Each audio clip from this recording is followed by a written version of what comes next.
Call the Board of Selectmen workshop to order. Wednesday, September 5th, 2018, 6:30.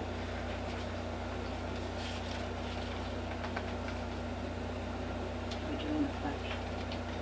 I would if we had a flag here. Right there behind you. Then yes, and we can stand and do the pledge. I'll wait for you to. Okay, sorry. Joe, you take your time. Pledge allegiance to the flag of the United States of America and to the republic for which it stands, one nation, under God, indivisible, with liberty and justice for all. Oh yeah, of course. Since we are being taped, just a few notes. This meeting is being taped for TCTV Local Channel 8. If anyone else is taping, please raise your hand to let us know for the record. For the record, I see nobody. This is a workshop, so there will be no comments at this time unless we directly ask of a specific tasking of a specific department head. Just go into discussion items, fall town meeting draft warrants, Mr. Terenzini.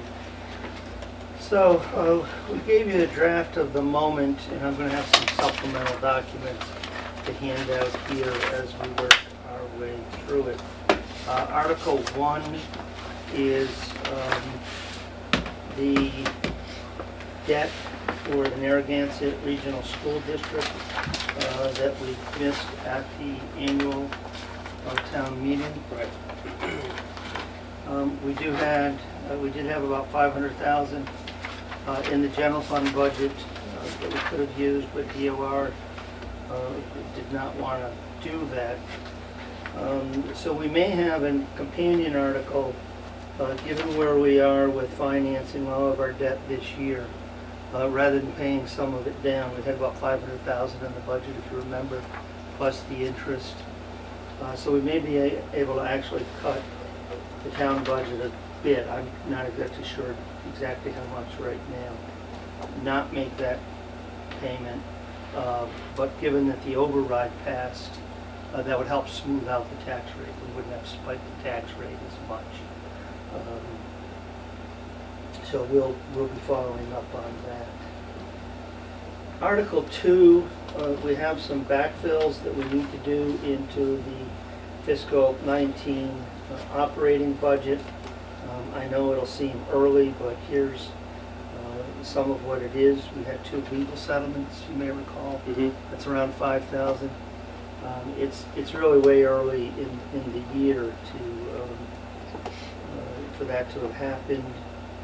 We've had in the IT the deploying the 360, the final deployment, the technical bid on that, and maybe some other things came in a little bit more than we thought. 5K to 10K above where we are. I'll work that number through with Doug. On the police department, the chief did not have in his Police or fire? police. I'm working off some notes I have that I've had to add here since in the last couple of days. Besides what we have right here? Yeah, Okay. yeah. So the PD. PD may be somewhere around 20K. They did not have enough money in the construction contingency. Remember, they had to move to the fire station. They're going to have to move back. That's going to be around $20,000 when all is said and done. So on the public works and highway, about $12,250. That's we don't have all the final bills in, but that's where we think they're going to be on the Stony Bridge. The one major pump was almost $3,700 by itself. The fuel, you may recall, we kept those pumps going for almost 3 straight days, overtime. And I don't have the bill from the engineering firm yet that came in and did the observation. Fire and EMS we think might be around $7,000. You may recall they had crews there for almost 36 hours. And then I don't have anything from Rich Curtis just yet, and that may be a nominal number. These are one-time events. I think they're consistent with the financial management policy, and we'll get those numbers refined over the next week or so. Above, I'm sorry. What was the total on that? Well, it's looking like around, 1835, around 50 plus or minus also. Gotcha. I've done it.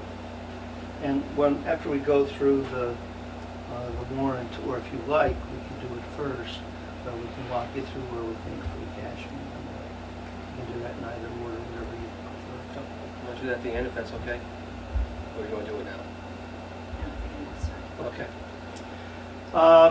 We did receive in the last 2 days, just above Article 3, we just got a request to pay late bills for the sewer department, $1,800. How much? $1,800. Those were received on July 19th and submitted to us on September 4th. Yeah, go ahead. The Green, they had a problem, that Greenwood, with their billing, so there's a few departments that have Greenwood alarm because of their billing mess up, but the department should have known they weren't billed and should have encumbered for that, but. So, I mean, So the sewer department is with Greenwood Alarm as well? yeah. And cable TV, that one's only about 115. If there's others out there, they haven't submitted them to me, so unless they do, you'll have to wait till the annual town meeting. The departments have known for nigh on to 2 months. The fall town meeting that's coming shouldn't be any great surprise.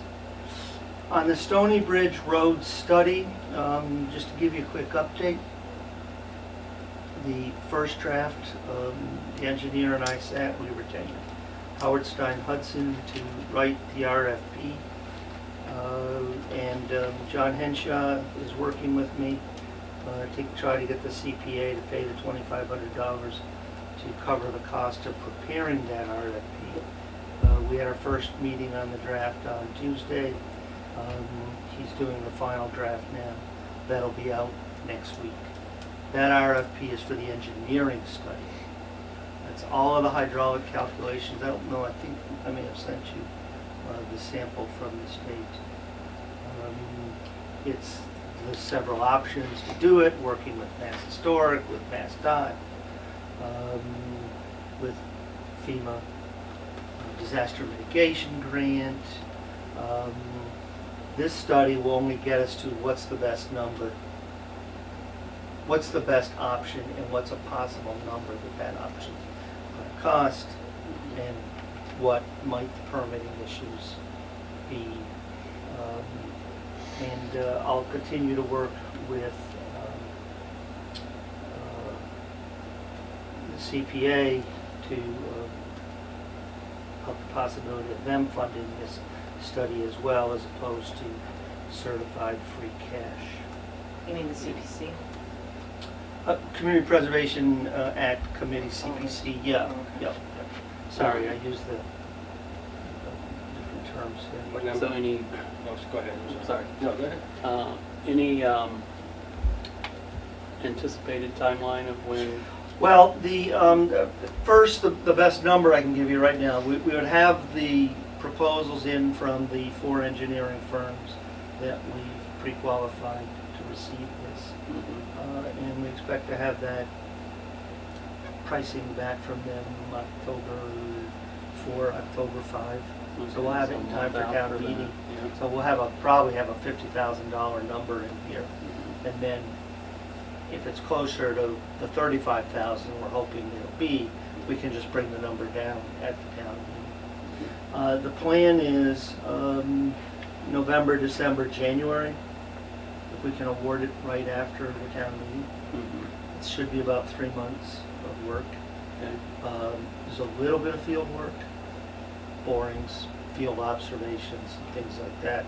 The rest of it's basically all office work. Collecting soil information, water levels, hydraulic information. So it'll be February before we'll have a. Well, I'm going to try to push them because 2 of the grants are actually in the January cycle.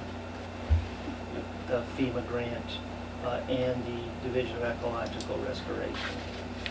So if we can get an outside grant and preserve our own free cash for our own Chapter 90, for our own CPA money, CPC monies, I'd prefer to do that. That's the best timeline I can give you right now. I'm told that this study would normally be about a 3-month study. Fiscal 2019 capital budget supplements. The lowest bid we had, the only bid we had on the senior center came in at 154 and change, something along those lines. And the ad alternate was another 8, but that's no contingency. We got about 95 left. So I don't know exactly where I'm going to land just yet. I'm asking for that. I want to make sure I ask for enough money. There is a small wrinkle. If we had known the job was going to be this high, technically at $150,000, you are supposed to break the job into filed subbids and have the metal guy bid this and this guy bid this. The counter guy bid that. Yeah, I gotcha. So we're trying to sort out now if they're going to make us back up and do it all over again, or if we can just, it's so close. Well, they just let us tip over the edge and do it, because I don't think anybody's interested in, you aren't interested in doing this again, right? Hopefully not, but it's got to get done. Well, but the overage is going Right. to be at least. So, Was it the same person that bid last time? same guy, the same numbers. Well, yeah, I thought it was 164 last time, so maybe at 162. Because we broke out the ad alternate. Yeah. We broke out the walkway. Mhm. We're moving it completely, leaving that and putting the kicker Mhm. above it. So when you add his base and his ad alternate, it's just about where he was last time. Okay. So I'll work with Doug over the next, and the architect over the next week on that one. Templeton Center fire roof, low bid's $27K, but that would leave us with no contingency. So we need to backfill that a little bit. What What was was the this? number on that? 27. The low bid was around $27K. We haven't started to do there. And that was the low bid, so was there a high bid? Yeah. What was the high bid? Close to 34. Was that for asphalt shingle, or was that for the metal roof too? No, that's tabless, architectural, 30-year shingle. nothing schmancy. Nothing schmancy, and it's had 2 roofs on it now. Mm-hmm. That's what I So was. we have no idea what we're gonna find when we open it up. And then you may recall that we'd asked the light department to fund the software conversion for the assessors. In the end, they did not do that, and that's about $25K altogether. Was there a reason?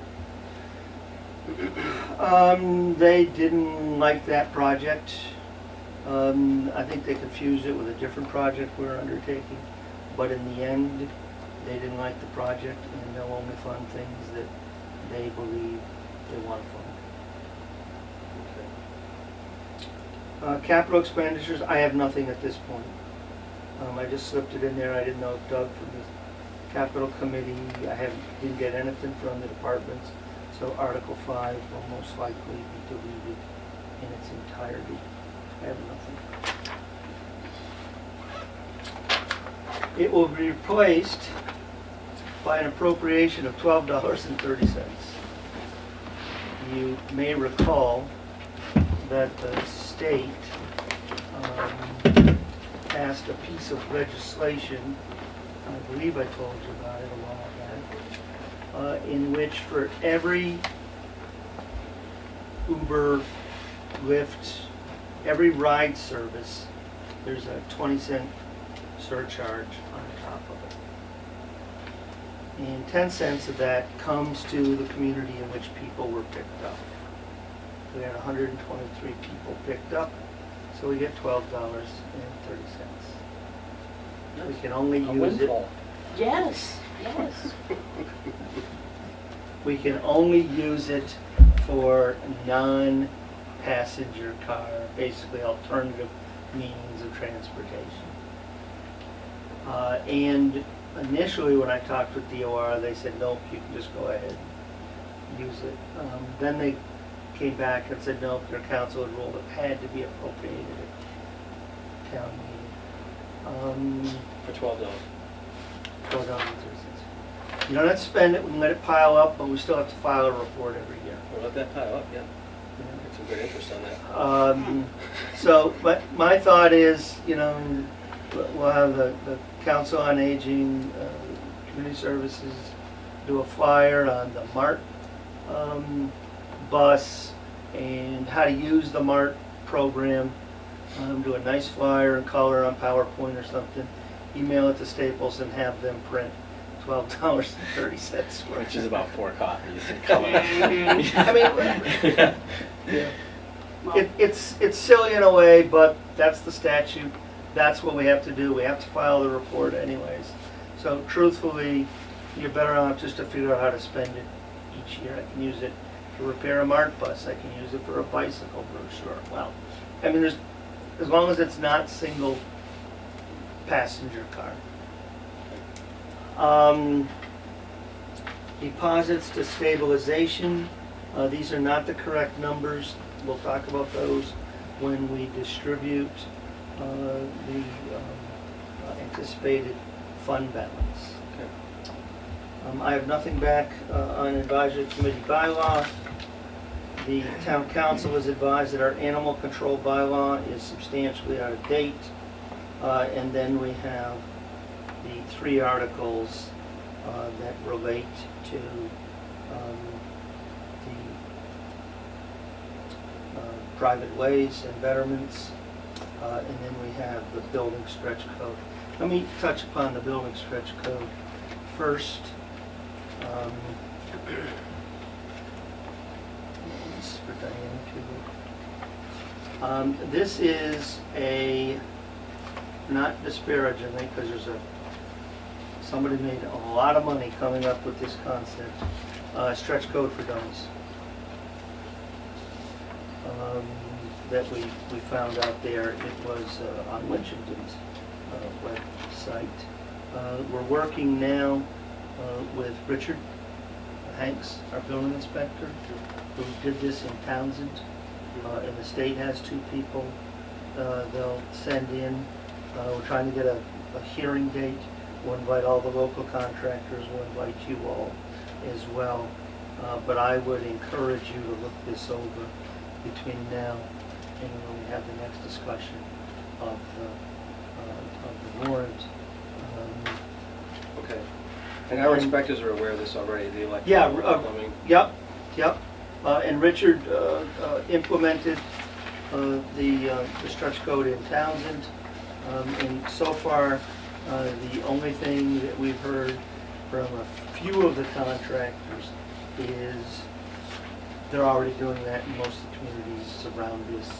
And I think a lot of the hubbub about this has died down across the state. Will this affect the rate?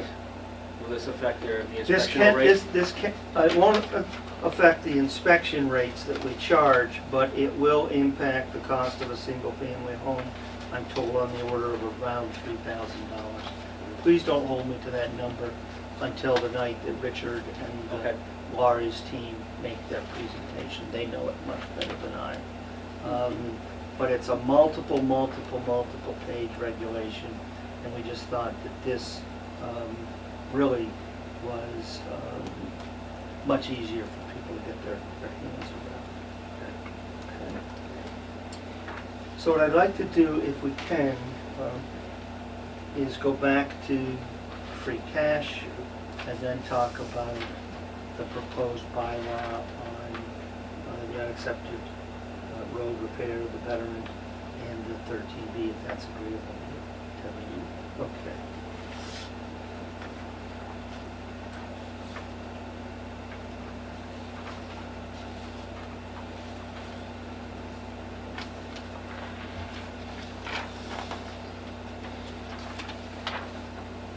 I'll just That's what you sent out?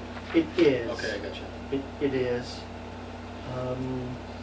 Kelly, do you want to start me off with this one? So where we are, the caution of, Okay.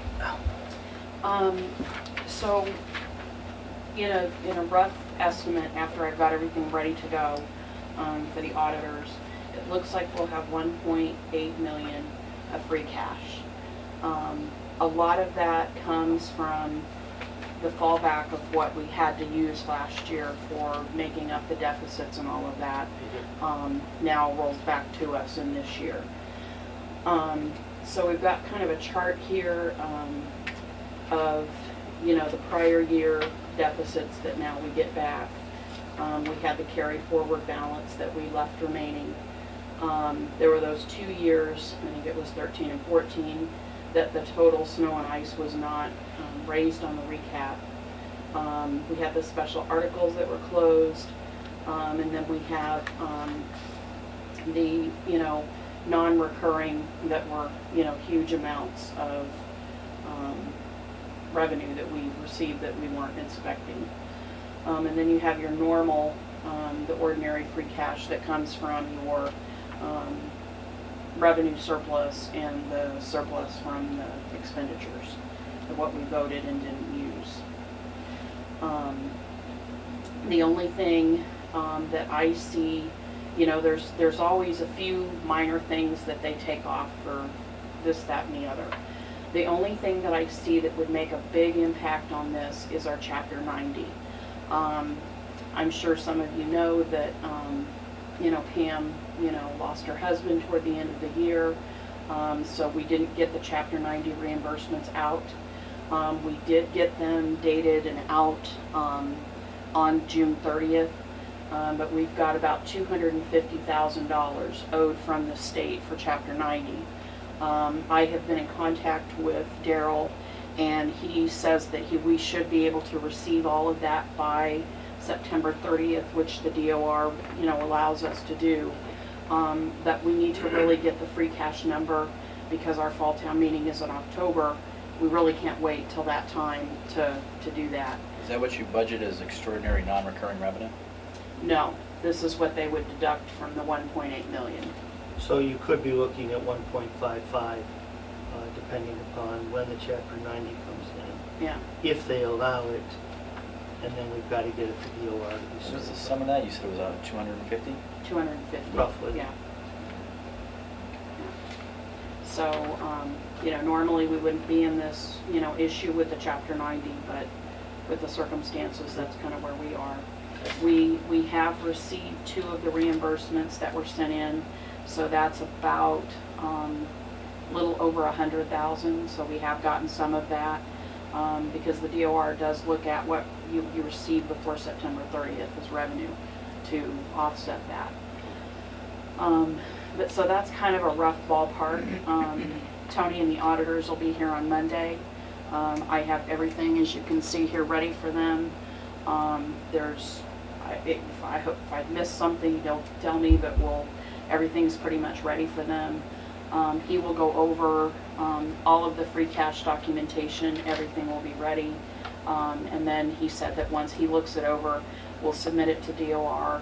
I've already alerted them that Tony is coming. He will be looking at that before it's submitted so that they're aware that, because with our history, I want to make sure that, they know that we're not coming up with numbers and stuff, and that, we have everything in line, and this is where we are. This year was much easier. Things were, where they needed to be. Things are working very well between Cheryl and I of reconciliations, as you all have seen on the monthly reports that we've been filing with the DOR. So that's kind of where we are. I do have a couple pages for you.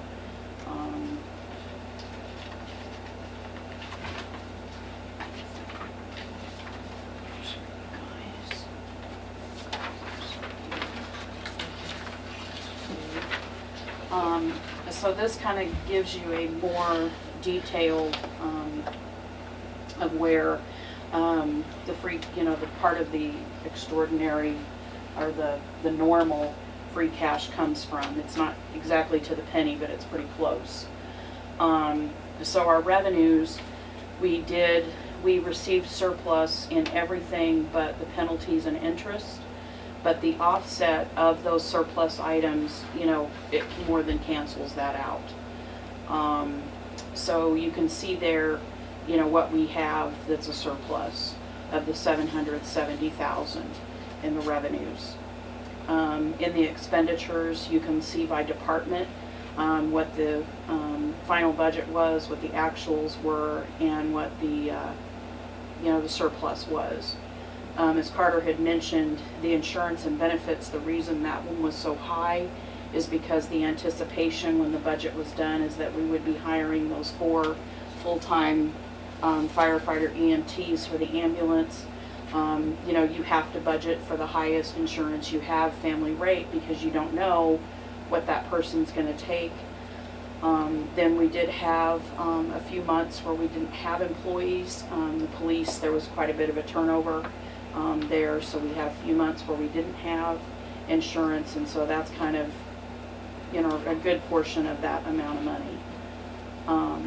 We also had a 0 increase in our medics. All right. Because we budgeted for 6.25, because the medics changes on January 1. So we were on So you top have of to, you have to make a guess as to what you think it's gonna be January 1, and thankfully it was 0. Also, we continued throughout the course of the year, there was some tightening down. You can't get on insurance, so you've been here a full 30 days. We're cutting people off on the day they leave, as opposed to they leave on the 3rd of the month and we carry them the whole rest of the month. So are most of these surpluses based on insurance, or are they based on, Just the bottom line. Just the last one. bottom line. The $320,000. well, the selectmen budget had a $32,000 surplus, and I guess, That was from Carter's salary. and the Salary. advisory committee had a 33, well, we didn't go to them with any, okay. Right. And the police department was 50, was that mostly insurance? No, Um, that's the time that they had officers that were vacant. Okay, There so was a- so that, Yeah. that's, okay, Yeah. and development services had a $31,000 surplus, what's that from? That is one I can't answer that right off the top Okay, of so my I head. would like to know the answer to that. Mhm. And also for highway, it's 24,000? Vacancies primarily. Yeah, that was from, we still have one vacancy on that, plus Alan, was gone for 1 month. of Okay, that. and 61,000 in the COA. So the Council on Aging, you may recall, you used to have the MART drivers in a revolving fund. Yeah, And DOR advised during the course of the 13 to 16 audit that that was an unacceptable revolving fund. the ixnayed on the revolving, eh? They ex-nayed that. Mhm. So Oh, we so that- put all the MART driving salaries into the Council on Aging budget, and all the MART grant revenue is on the revenue side of the house. Now, because it's no longer a revolving fund, you don't have a lot of flexibility. So we budgeted, as we did this year again, for what has been some fairly historic high ride loads. We didn't have as many rides as during that historic period. So Diane's pretty good. She understands she can't spend it on the other staff. That's the drivers, and we just don't get the revenue. That's very high to have as a surplus, and I hope that we do a better job of budgeting this year, and considering that we had to fight tooth and nail to want to keep that department open, that number, We could make it a line item of its own. well, I mean, $61,000 is, The problem is if you under budget for rides, there's no way then to provide those rides and get that revenue. I would like to look at that a little more closely this year. Sure. I guess that's what I'm saying. Sure. I got you. For your miscellaneous non-recurring revenues, so we have a surplus of 251,000 in there. Are those grant monies that are going in there? What's making that? Okay, 50,000 of that is from the Phillipston FY17 dispatch contract. We did not bill them for that in FY17, so we didn't get that until FY18. Yeah. So that's a big part of it. We received back from FEMA $42,000 from prior snow and ice storms. I You know, think it was those. actually 08 or something. Yeah, when they that take big years. the big- October that was snow, the- yeah. ice storm. Yeah, Yep. the ice storm. We had, let's see, what was the other big one? Do you have that right now where we could Yeah. pass that? I sure Kim, did. so you don't have to make these frantic 150 on the notes. building. No, well, I kind of want to just I run think some she numbers has on the it. fly, so 150 on the building. that's I why I'm think running. she has it, Okay. so you don't have to do that. No, that's not part of this. Okay. And the other big bulk of it Thank you, sir. was, the 252 Baldwinville Road, that was a one-time of 201,000. That we, 252 Bob, okay, so it's the Yeah. 2001. the 201,000. So what I'm getting out of this then is if we have that much non-recurring, that means we have a negative cash flow of 174,000 if you exclude non-recurring revenue? Right, if you take out all the non-recurring that we have, you know, part of the thing is when you're budgeting for the transfers from Yep. light water and sewer, that's classified as recurring. Mhm. So we do the best we can in that. So last year on the recap for recurring, we budgeted 1.9 million. Mhm. And we took in 1.8 in recurring, okay? We budgeted 596 in non-recurring, and we took in 695. I'd like to point out on the variable between the 1.9 that was estimated and the 1.8 that was received. A lot of that is health insurance. So when one of their guys leaves the higher priced PPO and drops down, we don't get the reimbursement. We didn't have the expense, but we don't get the revenue. And a lot of this here is when we did the recap last year, we had figured in the sewer. That's why I have that in italics here. We had in the original budget the sewer, and they would not let us put that in to the recap because they said that the sewer department, because it is an enterprise and part of the total town, that they felt that that budget was really You say in they, their DOR? DOR, Okay. yeah. Thanks, Cameron, I was gonna say the same thing. Yeah. So the DOR said the sewer is really in their budget. So they made us deduct all of that. So when you're looking at that, you've got, I don't know, 100, 170, almost 200,000 right there in stuff that they made us take out of that budget. Yeah, 207,691. Yeah. So that's coming out of there, so the 207 is coming out of there, so the 695 should match with, so we have a 596 for the actual here, even with taking out those numbers on the miscellaneous non-recurring, versus your grand total of non-recurring there, so it's 100,000 plus or minus off. And then you back out the sewer budgets there, that doesn't make up that 100,000 deficit, that only makes up 207,000. Okay. So, where is this additional, I guess what I'm not understanding here is looking at this sheet of the grand total of non-recurring funds, Mhm. 695, Yeah.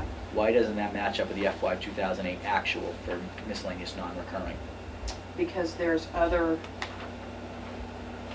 these accounts here Yep. are added to that. Oh, when so you the look here. 198, so you have the, okay, misrevenue breakdown. Right, yeah, I mean, it all, Oh, I see, okay, Yeah. that looks like that might add up. yeah, Because you got Yeah. about 60, 70, yeah, okay, that would make up that difference, that makes right, sense, yeah, okay. yeah. The big takeaway, I think, is that if you look at the method that we used for the 18 revenue projections on motor vehicle excise, the 3-year, 5 drop. We used $1 million, it came in at $1,152,000. Penalties and interest a little bit below where we'd like, but payment in lieu of taxes was up. Fees were up a little bit, rentals were up a little bit. Licenses and permit, almost spot on, because we had the $150,000, $140,000 roughly for the elementary school. We didn't charge them the full $450. So when you back that out, when you back 150 out of the 275, it's 125 versus our estimate of 120. But that's a fee that's not gonna come again. Right, what I'm trying So- to get to is that our method Yeah, it works. worked. Mhm. It works. And it will work as long as we stick to it. The big thing is if you get over optimistic, the economy looks like it's going up, and you say, well, you know, the motor vehicle excise should be $1,050,000, but the economy's doing good, so I think I'll do $1,001,000. And then something happens. So on the, just kind of going back to the free cash items here, so we have normal and ordinary free cash, so We have one That- here. that- normal and ordinary free cash? That's my expression, Okay, because what I like to try to do is to take the free cash yep. and say to people, don't get all Something's excited. happening, That's not gonna happen every year, Right. because some years you're gonna have working capital that flows over. Yep. That's what the policy says we should try to do. So I try to strip it down to what would happen in the normal course of events. Our target is 5%. We should try to generate 5% of our omnibus budget. This is around 8. And that number will come down as we work off some of these We're not gonna have a million back. Mm-mm, never, that don't no. keep This is flowing. a No, rare- I understand that we're not gonna get $1.8 million, but when we look down at the starting balance breakdown here, the 1.848, and we look at the starting balance here, so you have the normal and ordinary free cash as a 1.175, and it looks like we have a remainder of the 1.48, but your starting balance, your normal and ordinary free cash is backing out your miscellaneous non-recurring, correct? So So if you is add. that just an off chance, or is that pure coincidence there? Because it doesn't look like, Well, if you add those two together, yeah, then it's very close. I don't think it's right to the penny, I think it's just coincidental but at that it's, point. these two are together. Okay. Because it's the non-recurring extraordinary is still part of the revenue here. Okay. So what All right. I think I was just what I did, Cameron, was creating a causation, but they're totally. I backed uncorrelated. out the prior Yeah. year's Okay. deficits. Yep. Because that's not gonna happen again. Yep, no, I understand where you're budgeting from now, but I think where I was tripped up was I was assuming that you were backing out miscellaneous non-recurring, but that is what you're doing in the 1,175,209 there, but Mhm. your balance on the back. But for it's purposes of coincidental. using the free cash, you actually use the starting number. Yep, yep, of So course. you take the starting, what I do is I take the gross number, I back out the things that I think were one-time events that people really need to be aware of, shouldn't be in there, such as the working capital.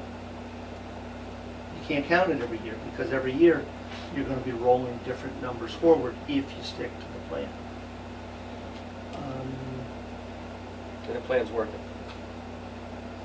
It has, What, John? and I The think it plan's will. working. It will if we stick to it, and there's gonna be objections to it. And the policy's followed. Yeah. Okay, But we have a policy. Yes, we do. And we should be 100%. using that policy. We can't haphazardly That's right. say. So, unless there's any more questions on Kelly's numbers, I'd like to walk you through how we would use the free cash if we follow the policy. And this memo is labeled for discussion purposes only because the number's not certified yet. Right. Well, they might change because Right. we have to But, have right, but They the have to have- formulas stay the same. Is part of the policy. The formula stays the same. So, what we've said in the policy is that once you have your free cash, that you first deduct the amount you anticipate you're gonna need at the annual town meeting to meet unanticipated operating deficits, backfills, such as snow and ice. Then you deduct anything that's happened since the annual town meeting with a target of having no less than 50% of the as certified free cash. And then the remainder is kept 50% for working capital, which also means the capital program at the annual town meeting. 35% to the general stabilization fund, 10% to the capital stabilization fund, and 5% to the OPEB. So using some of the things that I spoke about in the warrant and using the potential number of $1,850,000, we're looking at backfills at the fall town meeting, Stony Bridge, and the legal settlements and some of the other things. We spoke to roughly 50,000. That next line should have been fall town meeting, less capital backfills at the fall town meeting. I'll work with Doug. Is that coming off of Article 2? Yes. Okay, so I see a total of 20,000 there. So Article 2 is the 50,000, roughly. No, I see Public Works, Highway 1225, Fire and EMS 7. Right, but I also spoke to legal, to the Yeah. police, He said the to total the was IT. 50. So, okay. So 50 plus or minus. And again, these are all just working numbers for illustration purposes. Yep. The annual town meeting, snow and ice, 150. I have no clue on backfills at the annual town meeting. I set aside 50. Capital at the annual town meeting. We're going to face some real capital needs in highway for the new snow and ice program. And depending upon what your thoughts are on the bylaw, the special legislation, I've slipped in 75,000 potentially to start the betterment fund. That would leave you with roughly 1,150,000.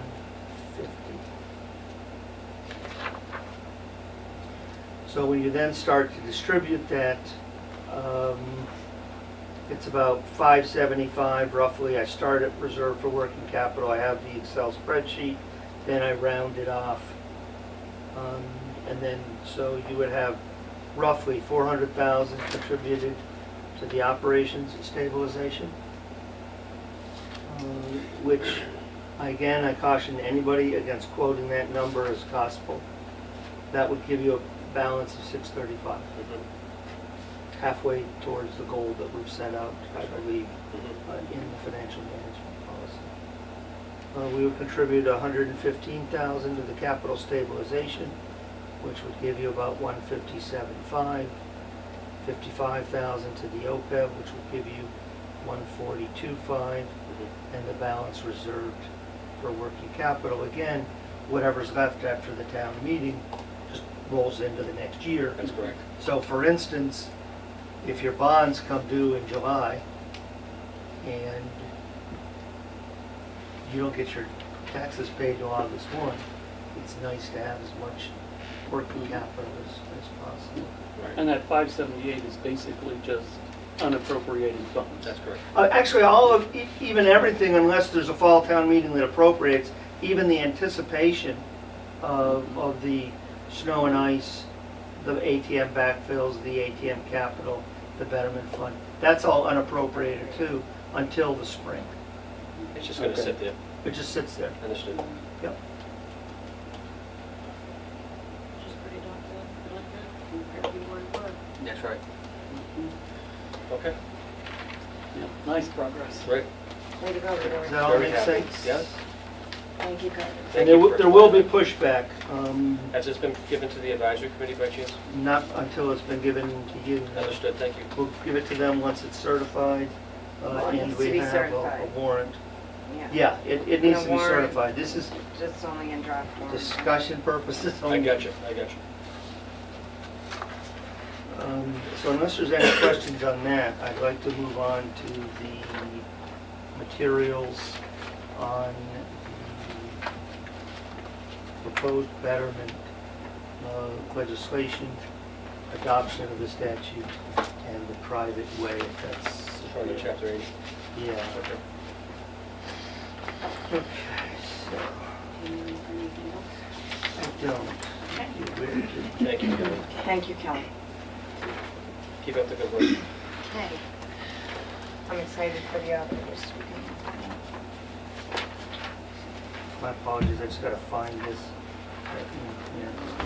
So, we gave you a memo dated August 22, 2018, if you're able to find that in your books. See that again? It's this memo right here, dated August 22, 2018.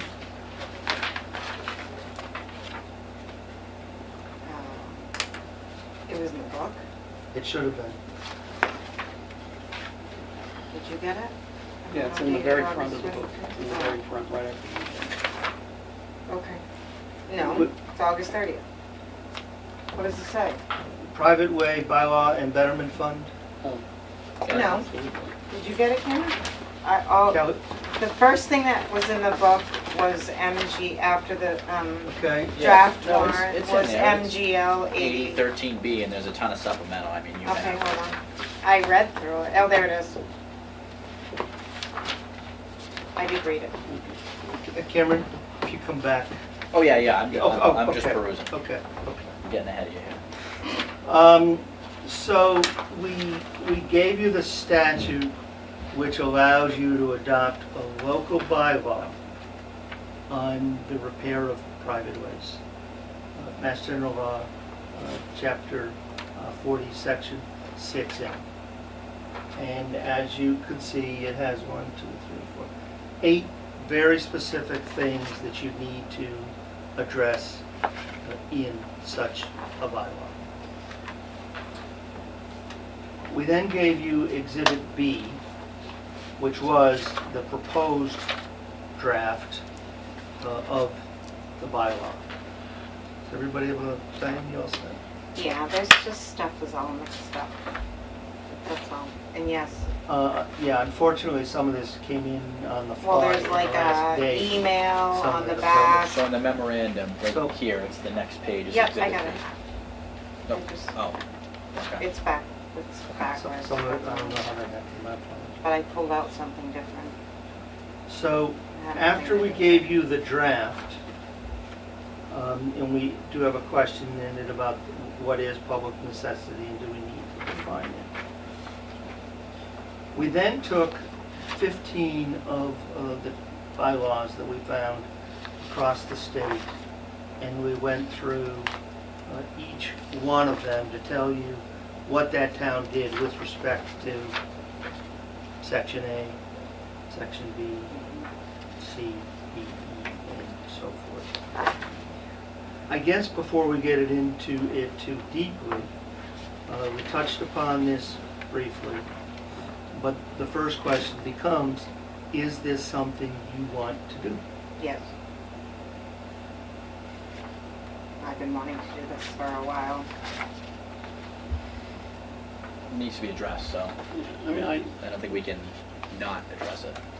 I had written to Senator Goby at least 2 years ago, and she said there were many private ways in the state, and there was really no way to address them. I had no idea there was anything like this out there, and that's why I had written to her. I mean, unless they, I can hear some real argument against it, I mean, I think it's the right thing to do. I It mean, is the these right thing people, to do. even though they've moved to a private way, they They may don't or may not understand what that really means. They are our residents, they do pay taxes, so I believe we have some obligation to do what we can afford to do. And we can't treat it like, any other accepted road, but we should be able to do what we do. And I think having, the Part of betterment this is piece on them. is, having that betterment piece where, yep, we'll fix it, so you've got a good road, so you can get out to work, we can plow it, but you're gonna have to bear some of that cost, Right. into that betterment fund. So I want to parse this between repairing a private way Yeah. which is just- not a full and complete reconstruction. Right. That's not what the statute envisioned. It's just Band-Aids. And a full They're betterment, Right. which is a complete, full, full set of engineering drawings, full drainage realignment, removal of all unsuitable materials, geotextile fabric, if And needed, again, the people should which would have be done that under the option. betterment statute. Yeah, and they should have that option, should they choose to exercise. Right, so they would now have two options. One is to petition for a repair to their private way. The other is to petition for a betterment. So that's step one, if you want to put that in place.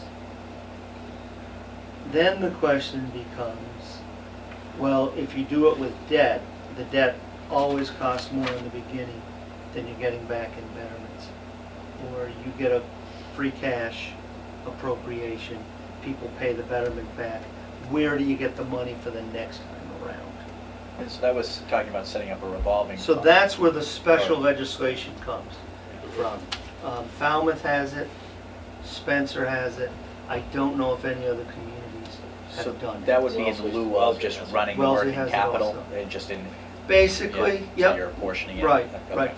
Step three then becomes finding some money To someplace, somehow, to jumpstart the whole process. And that's where you would put that in. It's not a lot of money, It's not. but It's something. we have all kinds of other needs as well. And 75,000 on most of these private roads. Laurelview's an exception as to how long it is Right, and the fact that it's paved. right. The other You ones. got all the drainage with all the structures. But a lot of the others, you got, I'm gonna tell you 35, 36, 37 of the others. A lot of them are relatively short, they're gravel, they don't have drainage structures. 25, 35,000 bucks would go a long way on some of those other Yeah, you're roads. talking grading, potentially. You're basically talking grading it up, adding Yep. some gravel, doing some drainage. Right. Carter, do you know if and I know there shouldn't be, and I know sometimes Templeton has anomalies, do we have any town water or sewer on private ways? Has that, Yes. we do? Yeah, quite a bit. So Laurel Buford, how is it? in that treatment, how does that work out? So if there's obviously a sewer main break or a water main break, they go out there, they dig up the road, and they obviously repair it, They right? have to repair it. So, but that's owned by the town, that's not owned by them, that sewer connection, that all the way down the private way? Okay. You can have utilities on private ways. We have electric on it, we have They sewer, have we have water. easements on their deeds. Okay. Okay, I'm just curious. So if that makes sense, as a backdrop, I'd like to walk through the proposed bylaw fairly quickly. So, we can fill the holes in the roadway, this is section 2.0. Well, let me just say that one of the things that I generally do when I propose a bylaw like this, and I would suggest it to you in the future, because let's say someone such as Diane doesn't know Chapter 46N exists. Well, one of the things that we often do is put as first thing in the bylaw, where do you get the authority to adopt this bylaw? So if there's a specific statute, I encourage you to make a reference to it. Okay. Okay?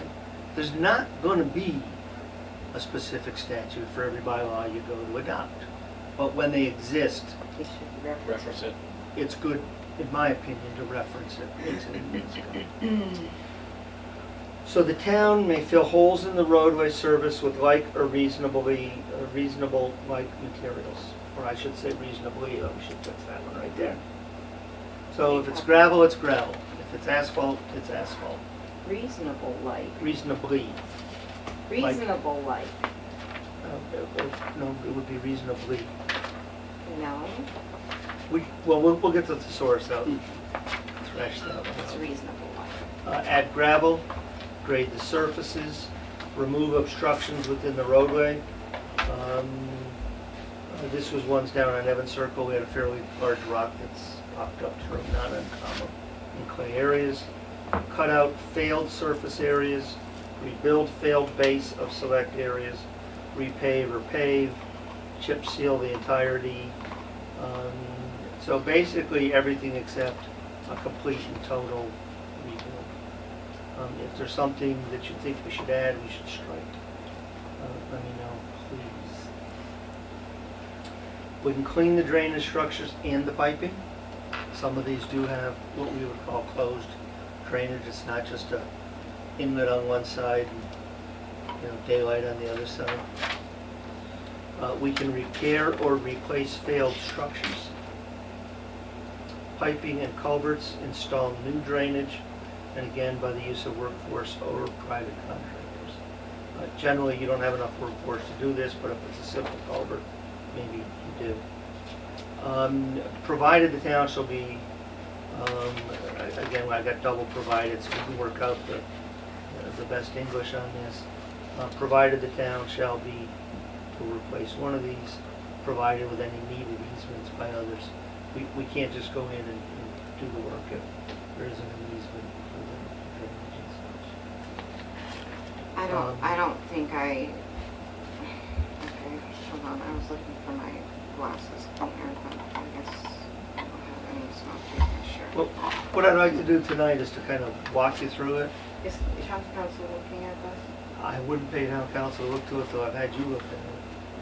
'Cause if Okay, you've well, done- some of the sentence is a Right, little right, but if you concerning all to had me. said tonight, So, nope, we saw your package, 3.0 is a little concerning. thumbs to me. down, I don't want to spend the money on Just town as council. far as the easements go, and they should already have easements on their deeds, as far as what Cameron had just asked about light and water and roadway and piping already. You're gonna be surprised how many.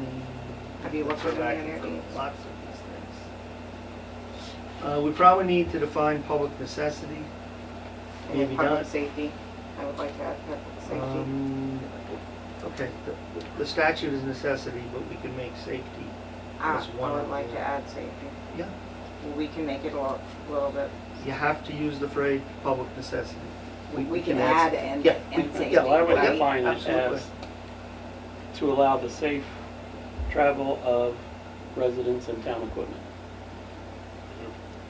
I mean, my road's got a gazillion potholes in it, but you can drive down it without getting hurt. So, Really?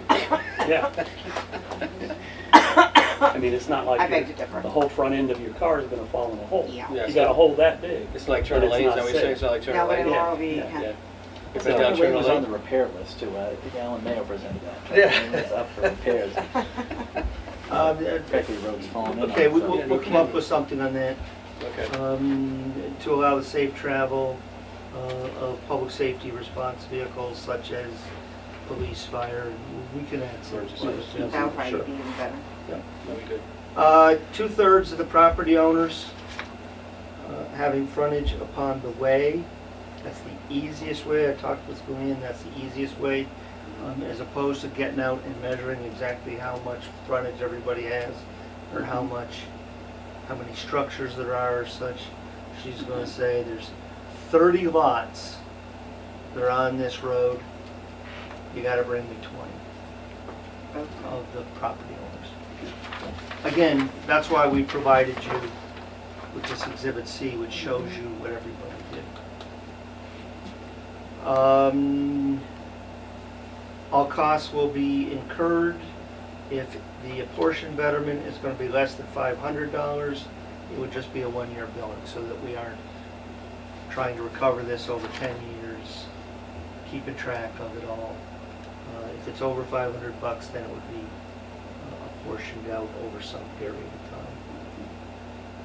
Maximum of 10 years.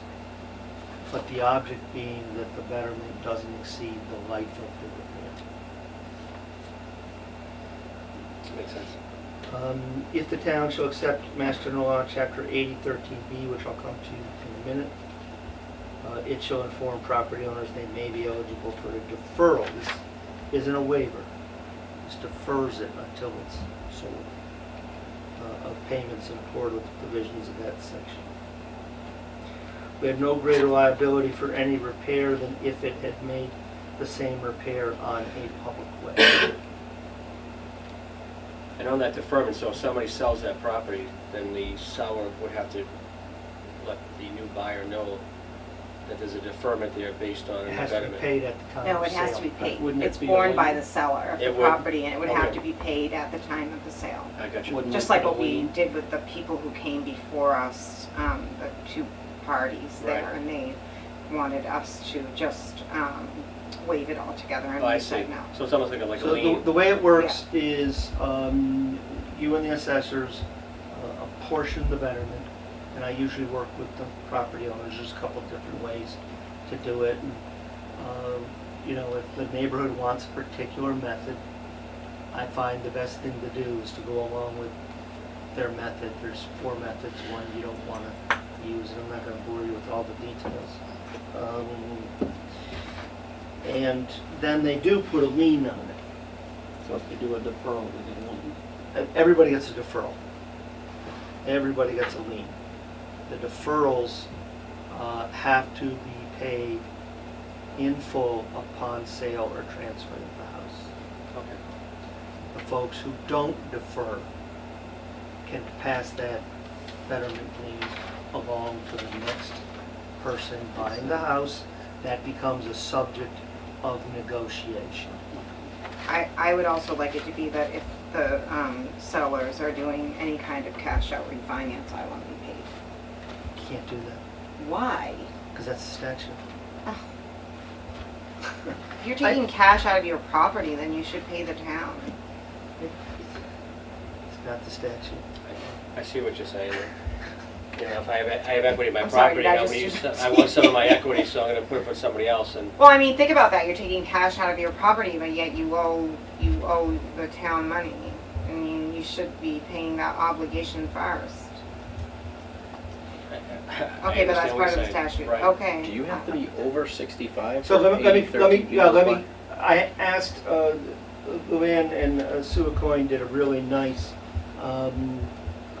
deferral for dummies, if you will, that Okay. I'll distribute in Oh, just a I guess I'm moment. gonna do it because I read it. and You I read don't 65? understand. Yeah. You mean I have to be 65 to do this? Yeah, Well, it says, which provides the conditions under which certain persons over the age of 65 to defer betterment charges levied against their own occupied Right, property so until such we'll- a time. So that's my you question. want me to do that now, or do you want me to No. finish the? Okay. I'm just being a jerk. So you have to find, you have to make a finding that the road has been open to the use for no less than 10 years. Again, some towns are 6, some towns are 50. And then, 50? That seems like a long time. well, I think it was because they did it for one very specific area, and they tied it to how long that particular development Oh. had been in existence. I think that was Wellesley. It may have been It was Concord, I think it was perhaps. Concord. Oh, Concord, yeah, it was I Concord, yeah. worked in Concord for a while. No cash deposit required unless they're asking for materials only. And then we do make somebody sign because we don't want to have to do the betterment. So that is the proposed bylaw. We have a couple of suggestions already that we want to work on. I would ask you to look this over the next week or so I can make those changes, and then I can get it to town council to begin his review.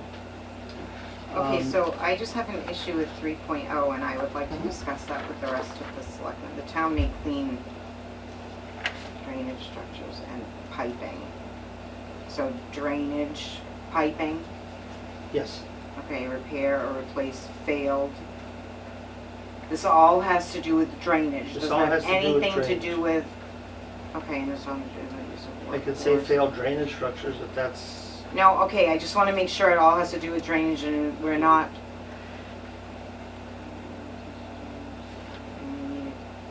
Provided the town shall be provided with any needed easements by others as advisable. Please explain that to me. if they come to us and say, we want you to replace this culvert, and it discharges onto somebody's property.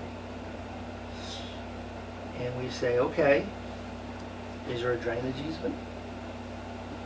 They have to provide us with that. And they say, we don't know. We might say, listen, because we have a liability to the same extent as we would on any other roadway, we need an easement. You can either prove the easement's there, or you can get an easement. Okay. But we're not gonna just go in, dig that pipe out, and start Okay. directing or redirecting Okay. water across Okay. somebody's lawn. So, okay, I got it. That's the intent. The lawyer may That's the intent. fine tune that, but that's the intent. Okay. So while we're on this subject, so the intent of the bylaw is that 2/3 of the people on the way have to request a repair. Yes. So let's say, though, that there is a drainage problem. Culvert's broken, Mhm. or a bunch of majiggy is, all plugged up, and water is actually running and damaging other roads or a particular area of that road. And our highway folks determine, hey, this is what the cause is, but the people on the street don't request that repair. Can we fix it because we know it's gonna cause damage and causes a bigger problem down the road? You don't have any right to enter onto a private way to repair that single culvert unless you do it under color of a bylaw such as this, and that bylaw requires that you spell out the number of percentage of abutters who must petition for such repairs. Butters, but So, I can talk to town council and say, is it possible under some circumstances to have the requirement for some types of repairs be 0 or 1? I can run that by him. Right, because again, I'm thinking if you've got a backed up drainage thing and it's, causing water to run out onto Hubbardston a Road. public road or Hubbardston Road or whatever, and we can tell that it's undermining that road because of this, and we can fix that and stop the future damage, It's just, why wouldn't we be able to do that? You don't have any right to be No, in right. unaccepted Can't be on. road. You don't have a right of way. Right, we have nothing. You don't own the property in fee. That's the problem. That's So always we're been just the gonna stand problem. there and let our road that we are paying for and responsible for deteriorate away. Well, That sure, is- well, I'm sure there's things that we can do as well to defer that water. If there is water, say, going on Hubbardston Road, Mhm. there's things that the town can do on town property to divert that said water Right. if need be. If it is that There are bad. Infiltration. Right. Other things that we can do. Sandbags. Yeah? Yeah. Carter, Well, Yep. let me just say that I'll back up. I understand what Doug's saying. I don't think there's a legal way to do it the way he's thinking, but let's see if we can call I out some did kind of see- repair to be done with just one abutter or In something. reading in here, there was a place, one of them had about abutters. And I forget which And the town would be a town butter. had something about abutters. No. So it's I I'm think sorry, they- I I think they all I- know something about But if butters, that's because that's their one of the private requirements way, of 46 That's not M. the So definition of if you look abutter at for the statute. D, it has to Again, be addressed. Here it says nothing about Somebody tell me abutters. what time it is. Yeah, it so does. I He can addresses write it down Where, two-thirds. did I miss that? 5-0. Oh, so it's, 2/3 of the it's, people who quarter live eight. on that street. 7:39. Yeah. But there was something about actual abutters in another one of the, Let me see what I can try to That's- come up in with. that's an- fine. Okay. another one of other people's town's bylaws. Oh my God, I don't know what I'm Okay. saying. So, I just am confused. that's that. Please do look it over carefully. There's a lot of material there. I know you've only had it for 4 or 5 days now. This is something I've worked with for 20 years, so I may have glossed some things over. Okay. Let's talk about if you want to do this. This came up during Memorial View, and the question became, what if the 65-year-old lady at the end of the street doesn't have the money to pay for it? So Mass General Law, Chapter 89, Section 13, if you adopt it, says that you can defer in accord with Is it 89 or 80? 89, I In believe here, 89. it says 13. 80, and over Okay, here, I wonder it if says she just- 89. Yeah, I'll go it is back and 8013B. Okay, Unless she it- just, yeah, Sue just mistyped it. We can get that Okay, fixed. well, I just Yep. want to make You sure, get that so it's fixed. 80.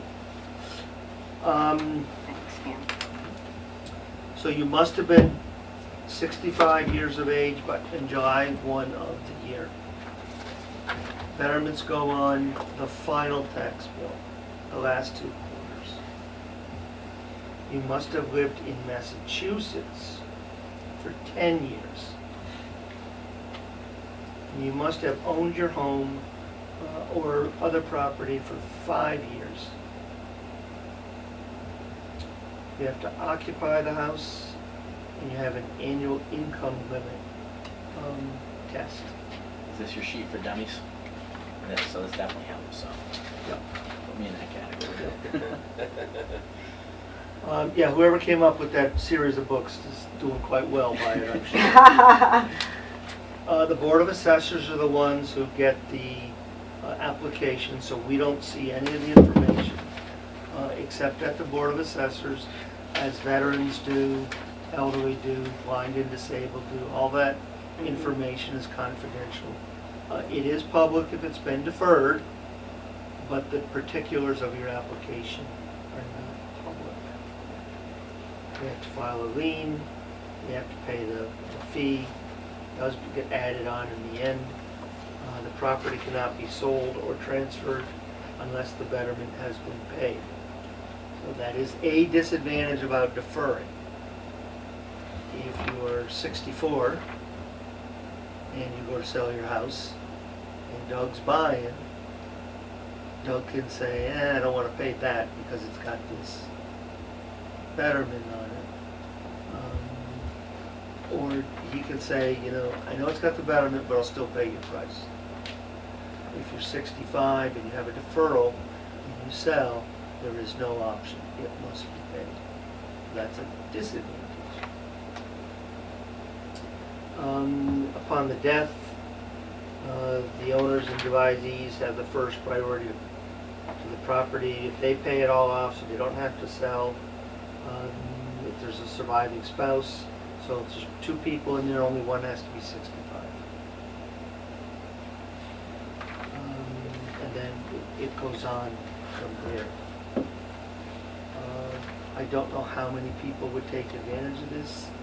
Frankly, this was designed for elderly folks to help them stay in their houses, but many of those folks get pretty ornery about using many of the tools that have been created for them.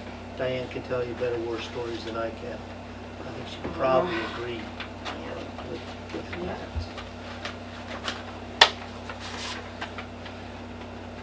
Any questions on that? Luann was not able to be here tonight. I'm sure she'll be at the final meeting when this is all brought up. So I just have 2 questions up on your rough draft here. Yeah. How did you come up with the $500 for the, if it's less than $500 and it's only 1 year? How did you come up with that? I talked with Luann, who was not particularly necessarily, she didn't break out the pom-poms when I suggested we get into more betterments. And we talked about, because they're a lot of work. Yep. And you have to maintain those. And so we talked about, okay, so is there some point at which we can say everybody should just be able to pay that and be done? So that we don't have to have a 3-year betterment or a 5-year betterment and be chasing it every year. And this was a number that we thought was reasonable to say to people, look, it's only $500. We're not spreading this out over 3 years and charging you the interest and doing the liens and tracking it and doing all of that. Much more than that, I think we agreed was just too much to ask people to come up with all at once. Mm-hmm. Okay. So it was kind of arbitrary. So with that suggestion there, you're saying that the town doesn't even go out for a 1-year kind of loan. We front it with our working capital and then we just receive the money over the next year, or would you go out for a bond? 1 year. It would just be put on their taxes.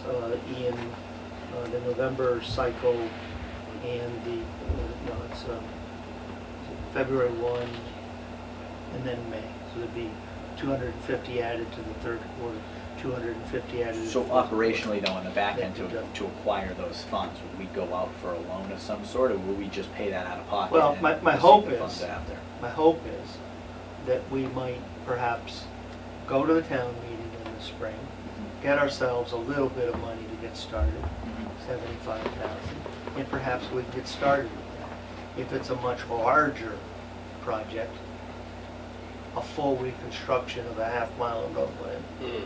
as a for instance, you're looking at 350,000, Easy. that would have to be a loan. Okay. No, I see what you're saying. But even then, because the loan is going to cost you more in the beginning than you're gonna get back in revenues, Yep, you need some money in reserve yep, to cover that. understand. That makes sense. And then for the 2/3, is there any, is that just something you put in as a, what was the rationale behind the 2/3? We looked at,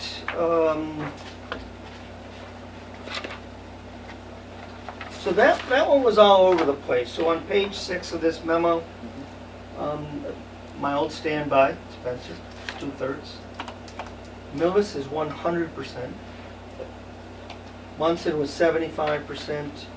Groveland is 100%. Holland was, you don't have a choice, the selectmen either do it or they don't. One person could come in, Sutton was 50, Wenham 80, Bourne, so they were all kind of all over the place. Yep. And we just went with the 2/3 as kind of being somewhat in the middle of a bunch of that pact. Because I like Barnstable's where it's just majority, it's just first past the post, 51%. Not, it's what you want. Yep, yeah, I'm just shooting that out for the board. It didn't matter to me. I think that, I didn't like the 100 because that's really seems Just takes one completely person. unfair, Yep. and majority We almost seems were like weighted a too little bit much. to more of a super majority, Yep, so that you could say to the neighborhood, hey, 2/3 of your I mean, people, we're putting up in your the street money wanted this, cam first. as opposed to and, 51%. You know, With- you kind of want to buy in.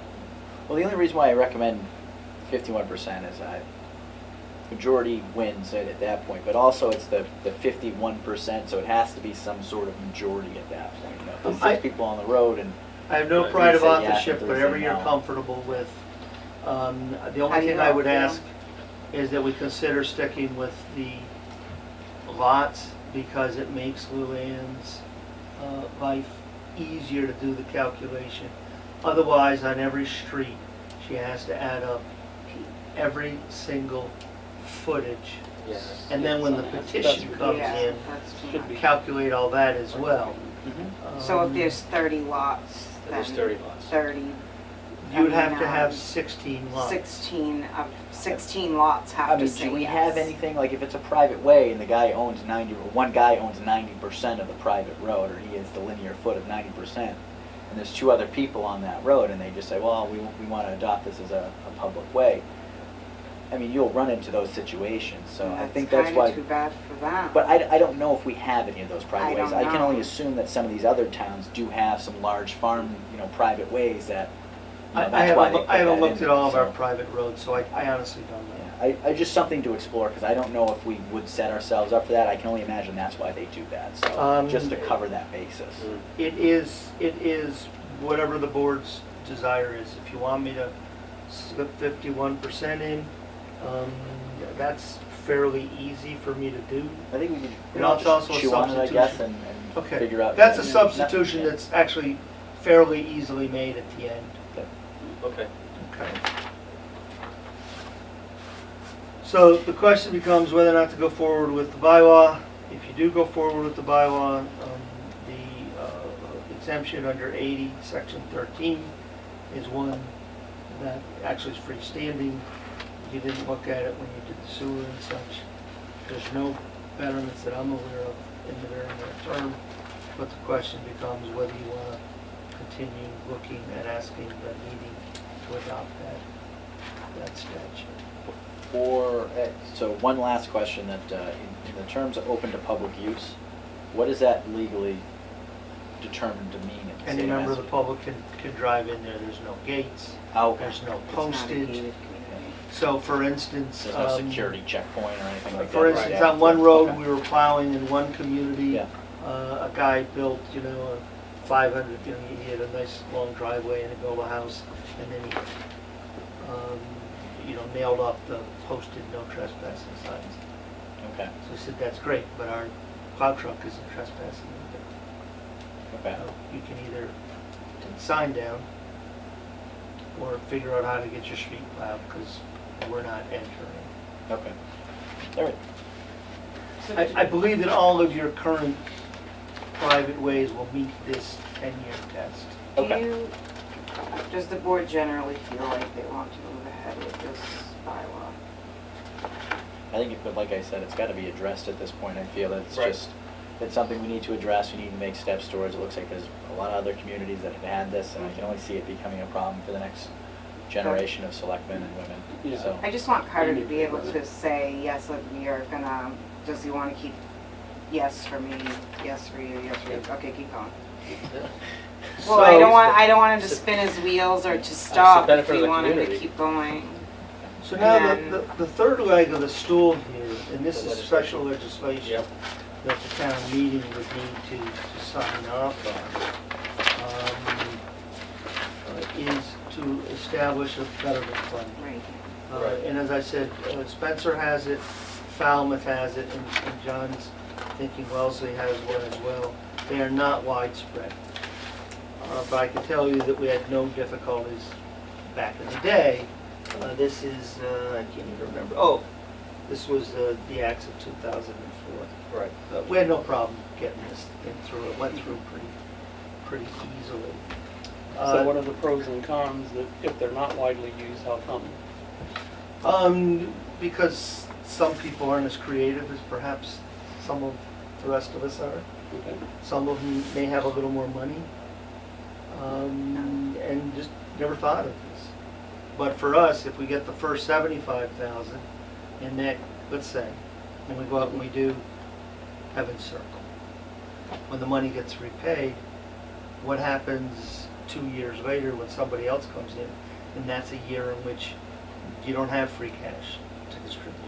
I mean, this is taking some money away from the free cash and capital and everything else to dedicate towards this.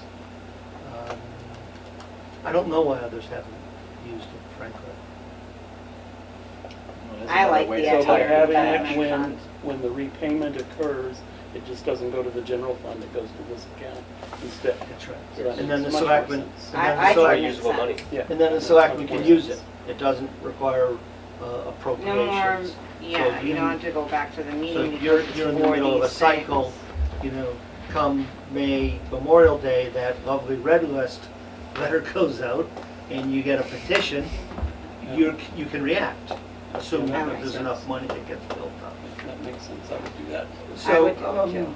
I like it. I followed basically exactly what I did the last time I drafted this, with one exception, which is I specifically added the repairs of private ways under a town bylaw adopted in conformance with Mass General Law, Chapter 46. Because that's not a betterment in the strictest accord with the statute on betterments.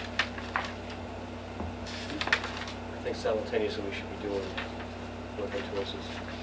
So this would be the three legs Yep. of your stool. A method to repair private ways to some extent. A method to defer the liens on certain people over the age of 65. Right. And that is across everything. That would apply to future water, sewer, anything, and a means to start to create a small pool of money that is recycled, don't think in terms of a revolving fund. It can also respond fairly quickly. The fourth leg of the stool is finding some money to get it all started with. Mhm. But That's that's the 75,000 Meeting from free with cash Truth. potentially. give or take. assuming that. Right. How long, obviously special legislation, you know, they're in the House, so I mean, this is gonna take at least, say if this gets approved at, say, town meeting, we're looking at, Conceivably February, March, April. But if you don't file it to the fall, they go on summer recess, and Right. it often falls into the second year of the Second year. legislative. right. I think that the annual having it events. approved in the spring, John, wouldn't be bad. I mean, It'll be up to 2 years.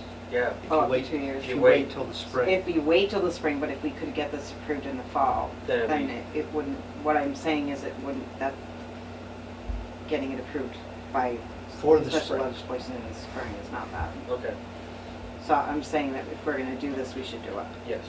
You- We should move forward You with you this. get it and in have there, every and leg of the then stool. working with the representative and the senator, Mhm. you can get it under the regular order of calendar hearings. Right, Because they have to file all their bills Right. early to mid-December, I forget the date now, late Right. November. And we'll be in the regular order of business that way. right. And so this one was done in the fall, and you can see it was approved In in January. fairly short order. Okay. I'm all for this one Yeah, I too. think that sounds like a good idea. What do you think, Jen? Yep. Yeah. Can, Makes sense. Okay. So in terms of the warrant, that was a lot, I know that was a lot. But that's everything that I have, unless there are things that you want me to add. yeah, Templeton Community Television. Okay. I read through their whole thing and I think that it was really well put together, and you had a good business plan and a good 5-year plan, and I would like that added to the fall town meeting. Has its own, right, its own warrant article, yeah. Yeah, it has to be, Mm-hmm. because it really is up to the legislative body, but it was very well put together, and I commend him for the amount of work that he puts in. They do a good job, and honestly, the people pay fees for the reasons that he put in there. And actually, let me see if I can quickly get my hands on this. His, okay, you know what?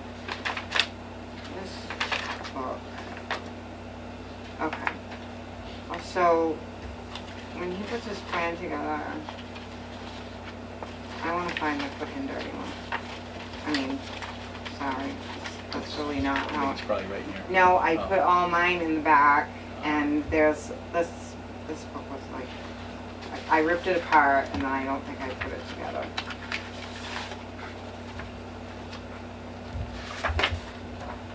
Again, the way I wanted to put it back together, because I had stuff all over my table.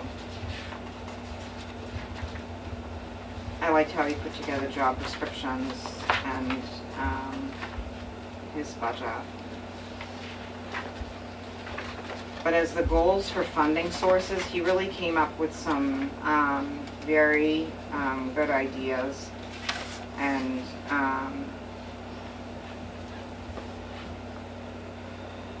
he wants to execute revenue opportunities with partners. And, wait, that's not exactly where it was. I really want to, did you guys all have an opportunity to read this? No, I didn't. So I really, he has been working to build support with the different departments and with area residents and businesses. He's talked about Scout Hall in here, about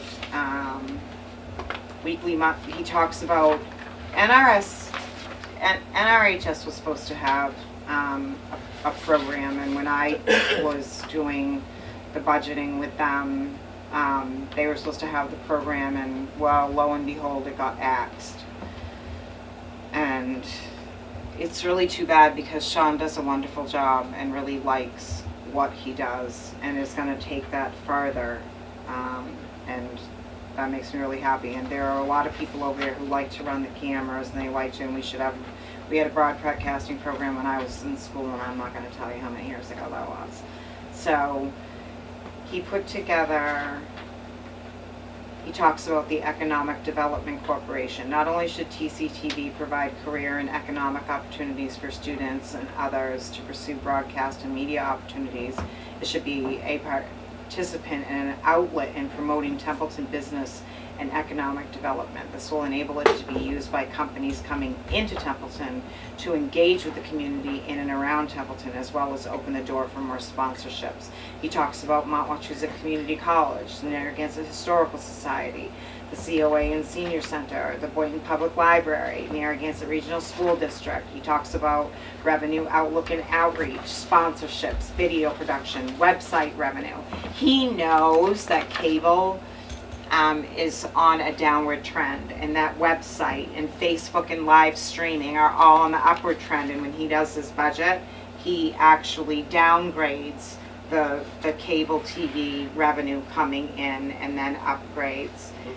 You know, he's not foolish in his way of doing his budget in any way, shape, or form. Membership for TCTV access, studio use, DVD and CD sales, digital conversions, events, concert, open mic nights, service fees for non-TCTV related productions, apparel, promotional items, fundraising, the use of marketing partners to distribute offer, use events for PR and marketing to create a buzz for all partners. He really does talk about, you know, economic development. He really has some great ideas, operations of other local cable access TV stations, listings for goods and services, family greetings, birthdays, anniversaries. He talks about value-added services. He really believes in what he's doing, and that is the best thing about that. I really genuinely care that Steve Castle cares about this community and all the people within the town hall and within the community outreach that he does. And I thought he did an amazing job on this, and I really enjoyed reading his business plan and his 5-year plan. So Right. I want to see it on the warrant, and I want to see the people vote on it. Okay. I'm not gonna say anything different, Diane. I think Steve is a phenomenal individual. I think he does a great job. I mean, a year and a half ago when he came back to us with the first time contract for the cable. Oh, gosh, I don't know how he did all that. Which we didn't have for the longest time. So, I mean, that contract alone was instrumental to this community. His 5-year plan is great. I can't say enough good things about the guy. So, I mean, he's really doing a really great job with the community and with the services that he's providing. So, I would definitely like to see it on the warrant as well. Anybody else have any objections to that? Carter, so this $140,000 Mhm. that he's asking to be appropriated, is that going to be self-funding? According to his proposal, it will be, but we're taking $140,000 from franchise fees from Comcast that applies to all the residents now. I'll have to look at his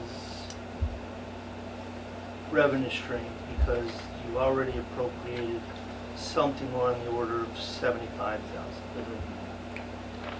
So I think the whole total revenue stream for the year may only be something on the order of $145,000, Okay. which would mean you could only appropriate another $75,000, let's say, Mhm. unless retained earnings are certified, and you then use those. Okay. But I've got to check the numbers. So essentially, this is asking for a jump start to his enterprise fund, so that he can start to make revenue.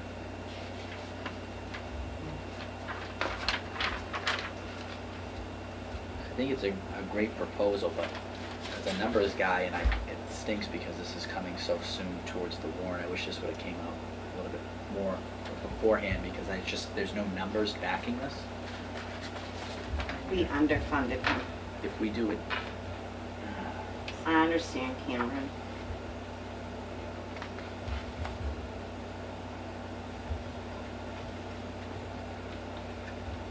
And it's too bad that he couldn't be here tonight. We can, could we ask him to come to the 19th board meeting to have him explain and sit in front of us? Because I think that we should give him that opportunity. So maybe this is a good point to talk about some dates, okay? The meeting's on the 18th. Oh, I'm sorry. The town meeting's on October 18th. Yep. When does the warrant close? Um, Well, it's always open for government.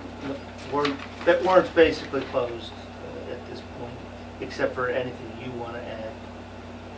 Well, I want this on there. And Do we know how We long the need to- contract is? I'm With- sorry? Do we know how long the contract is with Comcast? 10 years. 10 years. 10 5 years. years. 10 years. okay, I'll stand Yeah. corrected. Okay. So we need to have it posted for 14 days, the warrant. We need to get it to the advisory committee. Was it the meeting I wasn't So at? the plan was that we would have a final warrant in front of you October 20, strike that, September 26th. Okay, can you come to the next meeting? And your retreat is supposed to be September 19, with Okay. the warrant being just a little bit Right. at the front end. My concern is if the warrant turns into an extended discussion, your retreat will really get short-circuited.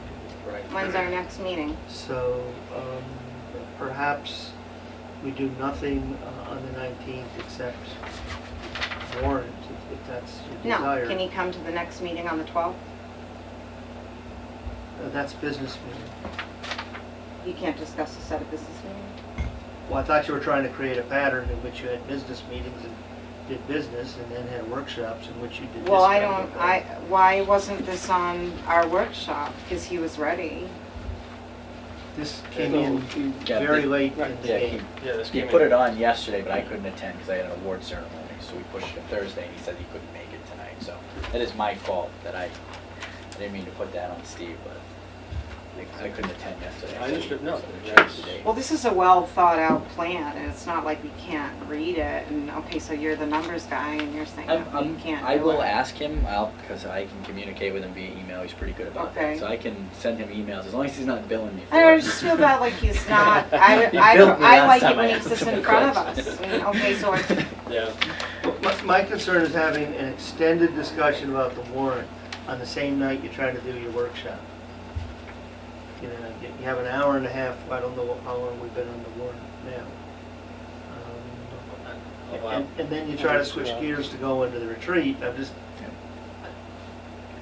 Okay. so maybe we do the retreat on October 3. We just have the 19th. Maybe you could get Steve to, if we gathered questions for Steve, then we could, Absolutely. you can feed it to him, get the Ab- response and absolutely. distribute it to us. Absolutely. Okay. That way We we- can do anything you want, Yeah. we can stick with the 19th, I'm just concerned about, well, I Burnout. didn't realize that the 19th was the retreat. I completely apologize, I'm Okay. sorry. No, I've okay. been a little out to lunch because of my son, Okay. so. No worries. so I'll work with the chairman on some dates. Cameron will give me his questions, we'll get the cash that's available, and we'll work towards having Steve in front of you with answers to questions that he's had some time to prepare a response to. Does that sound? Sounds amenable. That Yeah, sounds good with you? And Yeah, what's our if we drop can dead just keep date to the have the business warrant ready to go. finished? I'm going to tell you your drop dead is October 1. Oh, yeah, at least. I mean, I don't want to belabor the warrant, it's not that long, and I think that, you know, I still want it on the warrant. Do you want it on the warrant? Do you want it on the warrant? Do you want it on the warrant? I don't know enough about it to comfortably say I want it on there or not. Okay. It's money at the end of the day, so. as long as the October money 1 would let situation's me get covered, it I'll put signed on by there. everybody that That's night important. to the constable Mhm. the next morning, to the advisory committee. That's fair. It yeah. could be as simple as a short half-hour, 45-minute meeting, just to give me a little extra time Okay. to work things through. Okay.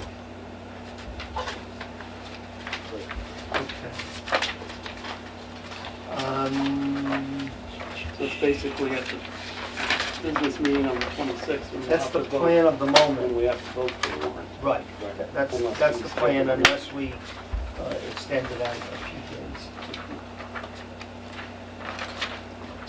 So the last piece that's mine for tonight was, we'd had a discussion at the last workshop about the form that had been used for the retreat.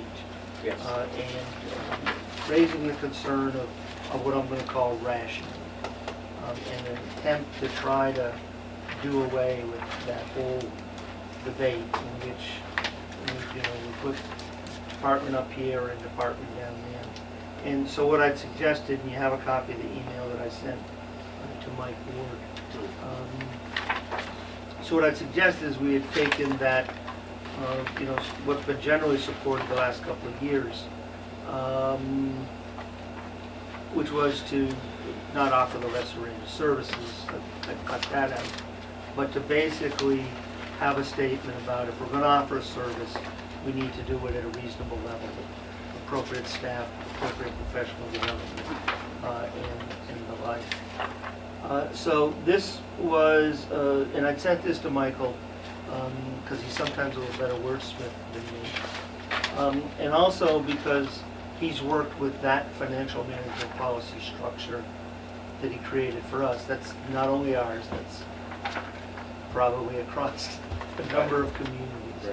Right. To ask him if he thought this was the best place to put it, or if there was somebody else to put it best place. So I guess what I would ask you to think about tonight, if you've had a chance to look at it, it doesn't even have to be done before the retreat. If the sense of direction is something like this, and I know, Doug, I'm sure you'll want to have a chance to look at it because you had some concerns, then the question comes off whatever you use of something like this.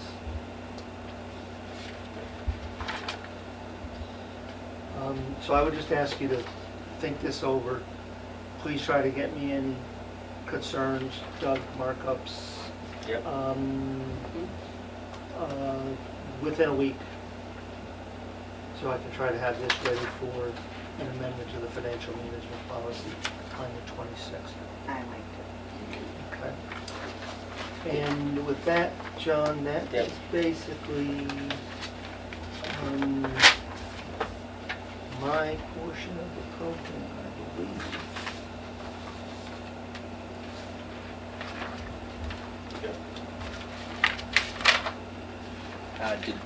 Did we want to cover grand bargaining? Oh, I'm sorry. Yeah, two quickies. Yeah. Changes the minimum wage law, $12 an hour, January 1, which we hadn't planned for. Doesn't impact us horribly. We'll have only the town election in the second half of the fiscal year. Going forward, it'll impact us a little bit more as I start to prepare the fiscal 20 budget. So you're not bound by the minimum wage, but that's what you adopted.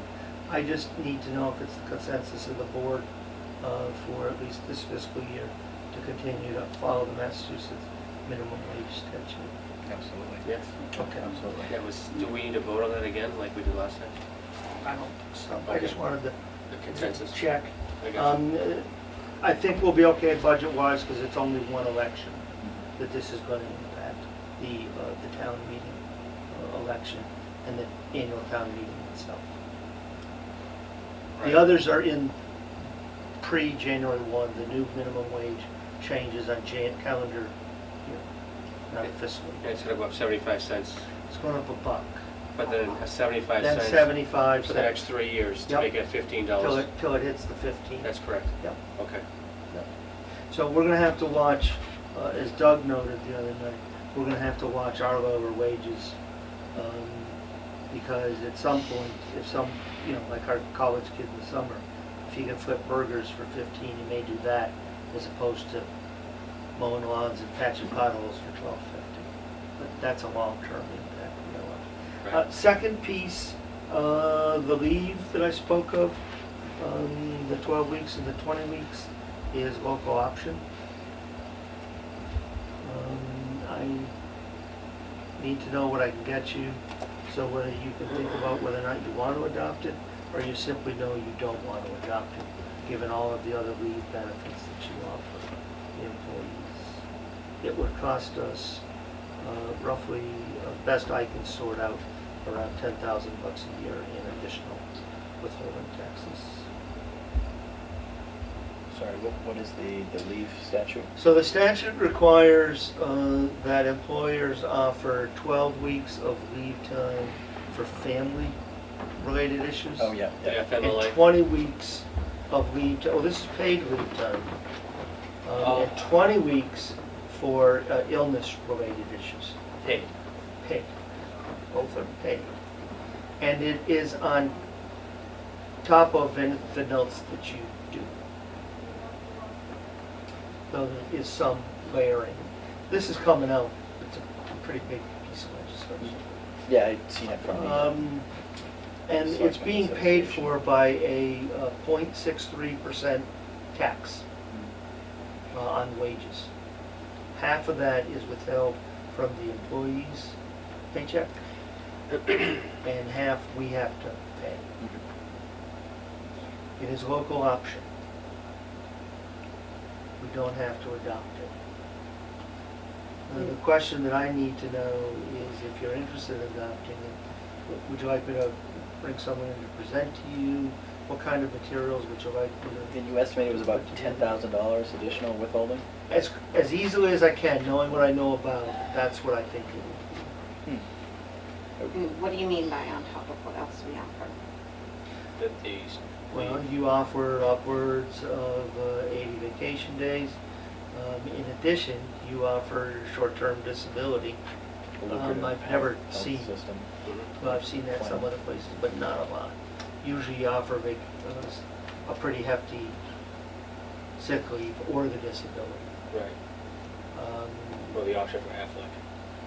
I don't know, I see that more people are taking care of their parents, and some people don't have the means to do that. And more families are living together, and personally, I would be more in favor of using that money and putting it towards wage equity. I think that's I mean, so we're not skirting it, but if we can take some of that money, because, I mean. I don't want to mislead you, you don't have that money anymore. Right, Well, right, Right now. right.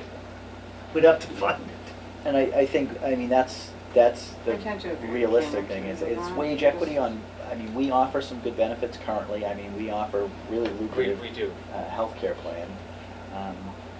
But, I mean, we're below equity. And so I think a lot of people at this, I mean, if we were looking at the $70,000, $80,000 range, I think people would want some vacation time. But I think at this point, it's more, they want wages, they want more money, they want more bread on their table. Yeah, And that's yeah, where I we're would see that also, going. you know, it has been proposed on my watch that I would tend to agree with you there, as far as wage equity, because I want to move to, what did we say that we were, what did I say, 70-30, as far as healthcare sharing goes? So they're Well, gonna with need the wage retirees, equity. you haven't set I a want to target on split the it differently actives. because it's expensive, Mhm. and And I think you'll find most people, I mean, depending on which wage spectrum you're looking at, if you're in the upper end, you want benefits. I mean, if you're at the 80,000, you live comfortably at that you want, wage. you, You want benefits, Benefits. If you're but I at the think on 40,000 range, you want more money. You want I more mean, money. it's a tough way to kind of, I mean, I don't want to equate it to just that, but at the same Yeah. time, I mean, I I know people agree my with you. age where we don't really want health care benefits because we're young and we don't have children yet, so we want more money, you know, and I Right. think the other end, maybe on the higher end of the demographic. So you let want me do more this, healthcare, so- as this unfolds, and it's going to, this is relatively. so you have to do fresh. opt-in or you opt out. You don't have to opt out. It's a Yes. local option, because if they required you to So- do it, they would have to pay your costs of doing it. under So the how do mandate we, so legislation. what do we say, we're not gonna do it? Like, we're not gonna, what do we say? You don't Well, say nothing. Yeah, anything. he's Yeah, running us, same. running us by the option that we have to opt in. If we don't want to opt in, then that's So that. what I'll do as this unfolds, and I get the next batch of information, and we Mhm. get ready for discussions on FY '20, I'll get that additional information out to Okay. you for a sense of direction. But the sense of direction I have right now is that there's no consensus to move this to town meeting for adoption. certainly not. But we're also doing, you know, merit increases. We're not just giving like wage increases across the board. That's not how we're doing things anymore. So, I mean, it'd be nice to, Well, even at, some people on our that pay aspect. scales are off. but if you're hiring someone for the DPW and you're trying to get someone, I think we just talked about Right. $15 is somebody Right. working at McDonald's. They can go work at McDonald's. You're hard pressed to get someone for $12.50, so you take adjust for that. You have to bring Right. them up to 15. Right. But then the person that's making $16 needs to have some sort of adjustment there. You got wage equity that's Right, got to so- happen right. It's gonna be flexible. unilaterally. If that's what, yeah. And then after that, you can focus on the merit base to say this. So have we, I have to take a step back and let my brain catch up. We've agreed that we're gonna keep up with minimum wage, Mhm. correct? Yeah. Oh, all right, I just We thought you had made a comment that, all right, I just wanted to be sure that we are I gonna just, keep up with again, minimum wage. budgetary responsibility wise, what I was saying is because I he mean, what needs to choice- capture not just the dollar, but then the next 3 years. Right after now, that it's is 75, 75, and 75, and we have to think about that. So which is Right. $15, which means that's gonna capitalize on everything out there, to include like Mhm. milk and bread and everything else that goes along with that. Absolutely. Because all those costs are Small gonna- business is gonna be affected, yeah. That's correct, Right, so when you see the FY20 budget, you'll see all the election workers, some of the other folks that were Mhm. 11 are So gonna the have to town go to clerk's 12. budget's gonna go up. And, you know, the $20,000 for raises this year may have to become 25, 27.5, and I'll have to look at some of the folks more at the bottom. You know, the folks making 45,000, so our upper public works, police, our department heads, but our summer labor that's making 12.50, our clerk that's making 13.50, I may have to start to move some of those over time Right. as we deal with trying to close the gap, because you know we can't hire anybody Making with a more. CDL for $16.39. No. We can't hire people now. Right, No. we're having a hard time. I think that now is my question. Okay. Great, well, thanks, Kevin, for catching that. All right, Sorry. we're gonna move to C, process of setting goals. You got the two Charlie there, but obviously, took some dialogue on setting goals for the retreat, this coming retreat.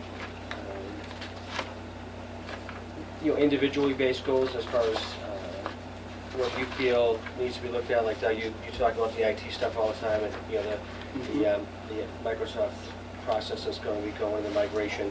You know, obviously, that would be a huge goal for you.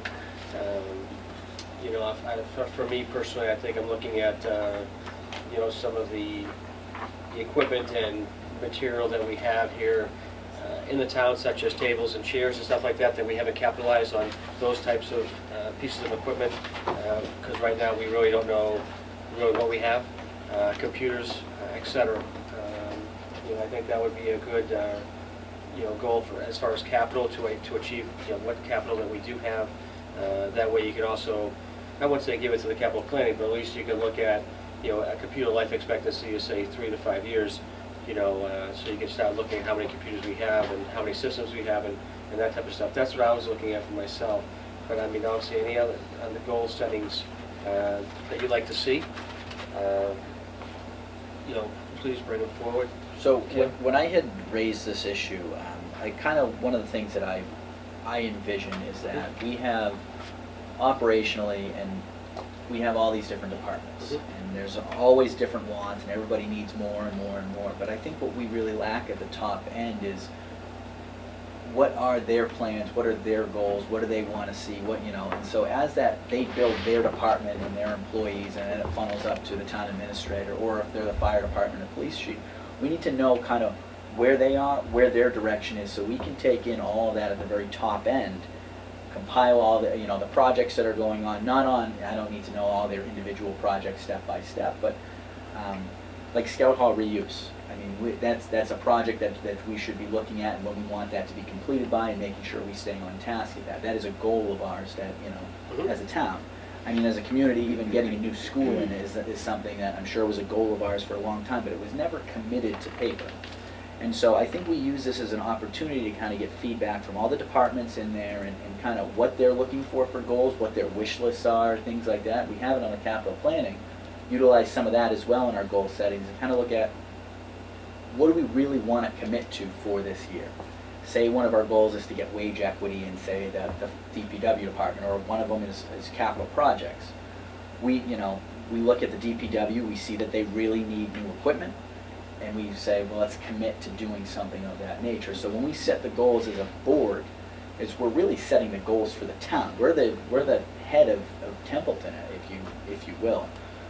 Some people may disagree with that, but really everything comes from us, and so we need to figure out which direction we want to head to and commit to a 1 year, a 3 year, and a 5 year plan, and set our goals. So that's kind of what I was envisioning. I know we have a selectmen's retreat coming up, and I think this is a good time to hammer out that process and figure out what we really need to commit to and stay accountable for, and let the people of Templeton know what our mission is, what we're going for, and what our goals are. And so I think that's what we should really use the selectmen's retreat for, is kind of hammering that process home. I'm not going to disagree, yeah. In the budget, when we released the initial draft, we only had 2 departments done at the time. I think one was police, and I honestly can't remember. Perhaps Laurie's Development Service Office. They did Uh, not. You remember they I did, did. what the staffing has looked like, what their mission of their department was, what their goals were. And then those were all completed and they were all sent out. Does everybody have all the departments at this I do. point? I Okay. do. So, that kind of gives you what their sense was. What we want to try to find out also, though, is what yours is, because that's what drives me. Yeah. That's what drives the budget setting. Absolutely, and so when we get that information during the budget season, it just adds an unparalleled level of stress to make decisions. And I think if we get what we're looking at well in advance from these departments of what they're not, and I'm not saying the wish list of we need a new fire truck, but say, Chief Bennett says we have, some interesting issues going on down in Baldwinville. We need to figure out a way to resolve some of that.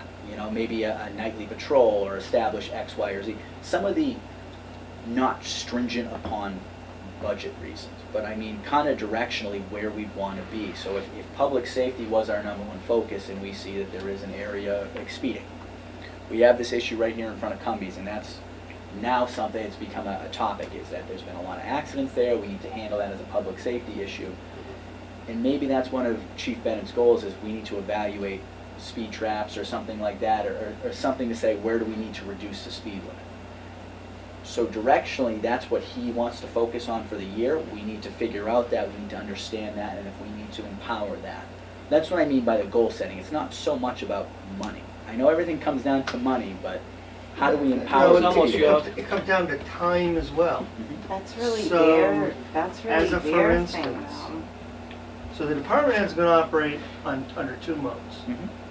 They're going to operate under the directional mode. Mhm. When you say, these are our goals, and you lay them out, however you lay them out, specific, squishy, whatever approach you use, and we give those to them as part of the budget guidance, the theory is that those worksheets you then get back from them and their budget request should reflect Our those goals that you've laid out. Okay. Absent that, they're going to work under the vacuum method. You don't tell them what to do. They'll do what they like. And that may not require money. Having a fiscal constitution in this one community did require money, but it did require a substantial amount of staff time. Now, there may be a way to marry those from what I'm hearing, which is before you get into your retreat, if you all, whatever method you use, I can get what are your wish lists for the next 3 years. And we can have that for you the night of your retreat. And then you'd have some sense of what their wish lists are, with what your desires are, and then you could meld that to give them that sense of direction. So I just laid that out as a Yep. possibility. So let's look at, I don't know, Doug, I'm sure your upper management has some sort of goal setting that they look for and what they're, and that's always based on money. We want profit margin up, we want expenses down, and we want revenues increased. But a lot of times, so at Bose, where if we go into the finance department, there is the finance department goals. The upper management can walk right in there, there's a goals wall, and you look at the goals and they say, you know, this is what we're committing to.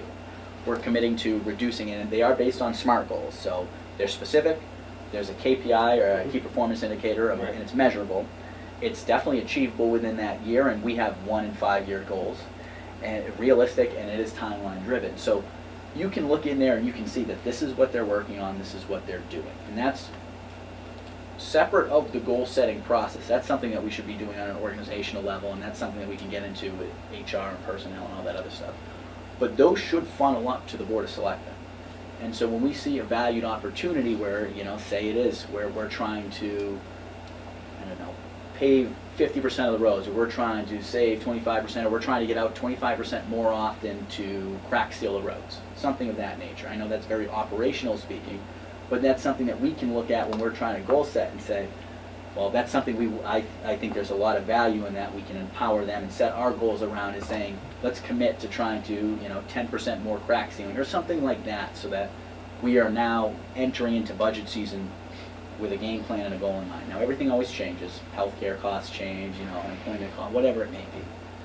But it gives us direction and focus so that when we go into these budget meetings, we know where the departments were looking when they crafted their budgets, how they've been feeling about their budgets, and kind of where we need to keep direction of saying, well, we committed to this, this is where we're headed for the budget season, let's try to stay on track so we don't do whatever. And that way it also gives the citizens of Templeton kind of a, this is where we're headed kind of going into the budget season. They know this early in September, they know this in December, and they know this coming into budget season, so there is no 180-degree turns, there are no spins, there's no upsets, they're well informed as well. I think when we go into our budget or our goal setting process beforehand, we didn't really reveal too much. We prioritized, we talked about a few projects that we all had ideas about and all in mind, but I think it's much more constructive is you get more cooks in the kitchen, the department head, the town administrator, the chiefs. I think for the most part, I mean, if you look at what we've done over the last couple of years with this process, as far as goal setting, meaning, you know, looking at, you know, making sure audits are completed in a timely fashion. You know, look at, you know, making sure that the departments, you know, we talked about Scout Hall. You know, we've goal set it pretty well.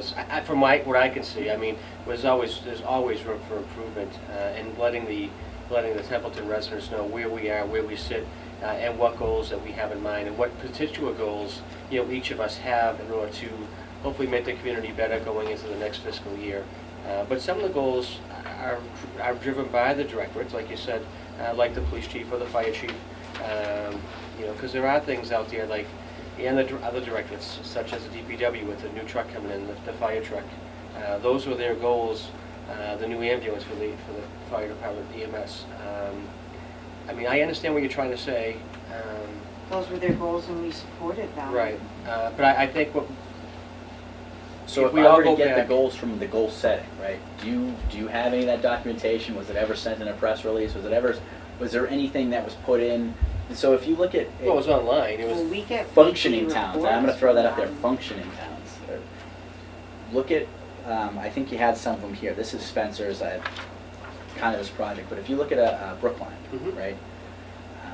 Their goals are, you know, they break down everything by departments. Mhm. They have all of their goals listed out of what these departments are trying to achieve and what the direction of Brookline is. Now, do we have the revenue of Brookline? Absolutely not. Do we have the demographics of Brookline? Absolutely not.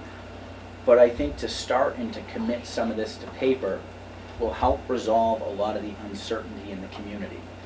And that's what I'm saying is that our goal setting process is by the seat of our pants, I think you use all the time. And it's just, as leadership, you need to set your goals not with rigid flexibility, but rigidly. And to commit to those goals, or to promote those ideas. So if, for our goal setting, if we wanted to say, we want to address Laurel View Road as one of our goals, right? And indirectly, by passing these issues of betterment and stuff like that, Mhm. we have committed to resolving that. Mhm. And by setting that in paper, we let the townspeople know that that's what we're doing. That's what I'm trying to get at with the goal setting, is that even if you use these smart ideas. Now, the DPW may say they want to do the same thing. They want to address these streets, or they want to address Little View Road, or they may go a completely different direction with it. But you still have that feedback going into your goal-setting process. You have the ideas of what the community feels, because we're out and about all the time. You have what the employees feel, and what we feel we need to commit to. So, Yep. again, the Laurel View is a great example. But a year ago, we didn't even know Laurel View was an issue that needed to be a goal or needed to be addressed.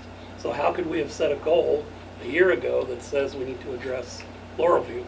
Well, that's what I'm saying, is this year is now we have it in the know. I mean, there's tons of issues that we have outstanding. I But mean, again, we're gonna have to work on things next year that we don't even know about now. and So you we take- make a goal and say, well, you know, our hands are tied now, we have to do this. Sorry, this issue's more So- important, but we can't do that So let me- because it doesn't support this. So we have the town website, we have procurement policy, we have selectmen policy, Well, we the have town- HR the personnel town- oh, she's policy. not We here. have so many things outstanding Mhm. that whenever you're trying to do continuous improvement, you need to, as they say in any of the process improvement stuff, when you're peeling back the onion to find the absolute problem, you always come across 30 more problems. But the only way you're going to resolve those problems is if you stick in direction and drive towards a solution. And then as you solve that one problem, you can solve the next problem and the next problem. Audits was one of our big problems. We committed to it, we resolved it, and we were empowering the accounting department and finance team to do what they needed to do. But to commit that to paper and to drive to that, because if even anything else came up, the Stony Bridge and all this other stuff, the town knows that we're still driving towards that goal. Well, all the goals, not to interrupt you, but all the goals, all the changes that have taken place so far, right today, which I'm sure you're aware, were all goals. They were all goals from either myself or Diane or Doug or Julie. Restructuring government was a goal of mine. You know, making sure that we had, you know, why we have superintendents managing 2 people making $70,000 a year. It's unacceptable. I mean, that person should be, you know, that's why we have the director of, you know, the DPW. That's why we have the community services director. You know, so you have one person, you know, you have one chief, and you got all the Indians underneath, so to speak. You know, that was one of our goals. I mean, the audits were definitely one of our goals. That was like, that was I had a asked huge. for our papers from the last year, and Mhm. I still don't have them because I stupidly did not make copies of mine, and I had lots. I thought I turned all I that had in. several goals on I- mine, and it wasn't, Okay, procurement wasn't even on there because I didn't know about it then. right. And the Board of Selectmen, but it was that, What was the there other- was, there was the, I wanna park here, and part of it had to be torn down, and there was a whole bunch of other, those are personal goals for me. But there were goals for the town, there Mhm. were goals for, but we were in crisis mode. So maybe we take This a is the step back. first year, Cameron, that we have not been in crisis mode, and I feel like, oh my God, we're not in crisis mode. This town's always been, at least, I've only been here 2 years, and I'm working on my 3rd year now, but it's I've always always been in been, crisis mode. it's always been, you know, it's never been proactive, it's always been reactive. You know, you talk about a We 5-year can now plan, be it's proactive. now we're at a stage right now, at least financially, can do what you're economically, saying. I think we can actually take a breath and take a sit back a We've little never been bit, able to breathe. and then, So let me pitch it to you this way. So if our goal for the year is to improve community outreach, right? Say that's our goal, that's That's a what we good commit goal. to for our goal. How do we achieve community outreach? Website would be one, maybe, you know, events, attending events. There's things that you can brainstorm about, but Mhm. say that's our goal for FY19. Or if we wanted to change it to, I don't know, say it was resolving financial issues or firefighting on financial issues. yeah. You know, you bring that back to the overall goal and what do we do in the interim to improve that process? This gives Carter direction to saying, well, you know, if we want to empower if we want to have community outreach, we should probably focus a little bit more money on the website or IT or whatever this, you know, transparency, I don't know what it is, record retention and documentation. Right, so So maybe not so It's much the- as it's- procurement, it's- but, it becomes the marriage. The select boards that I've worked with, whether it's here Merrimack, or others. The select board set those goals, and those are then given to the town administrator or the town manager, who says, here are the goals of the select board for the coming 3 years. You need to sort out how we can achieve those goals on their behalf, what dollars are needed, and include that in your budget request in an orderly fashion. And then when we bring that budget in with the narratives, you can say, okay, we can see that this moves this goal forward. If you want the department's wish lists, so that you have that for your consideration during your goal setting, we can get that for you also. If you want to wait for the departments to submit their budgets with those narratives, which that was a draft. Yep, yep. No, I like that, but the thing is that when that had come up to budget season and you get all this supplemental and what's going on and this is what I need and that's what I need, you had gotten in front of it, you sit down with them and do the budget process? Yes. I don't have any visibility to We were what you only cut or able what to you get did. 2 of those done as part of the budget process. So this year when they come in, each department section will have that as part of the budget package. So how you want to go about setting your goals, whether it's all top down, you want to simply wait for what the department send in the budget, then you sprinkle holy water on the parts you like or don't like, or you want to get wish lists and try to, let that bubble up and you merge it somehow. It's up to you all. We just need to know So I how think you want to do it. my vision, like, I shouldn't say my vision. So as a select board, yes, we are leading the community, but I'm not down in the trenches fighting fires, and I'm not patrolling the streets, and I'm not repairing the streets. And so what I think would help me is to know operationally when they say, say Dave Dickey says, I want to train at least 50% of my firefighters because I currently feel that this is what's going on.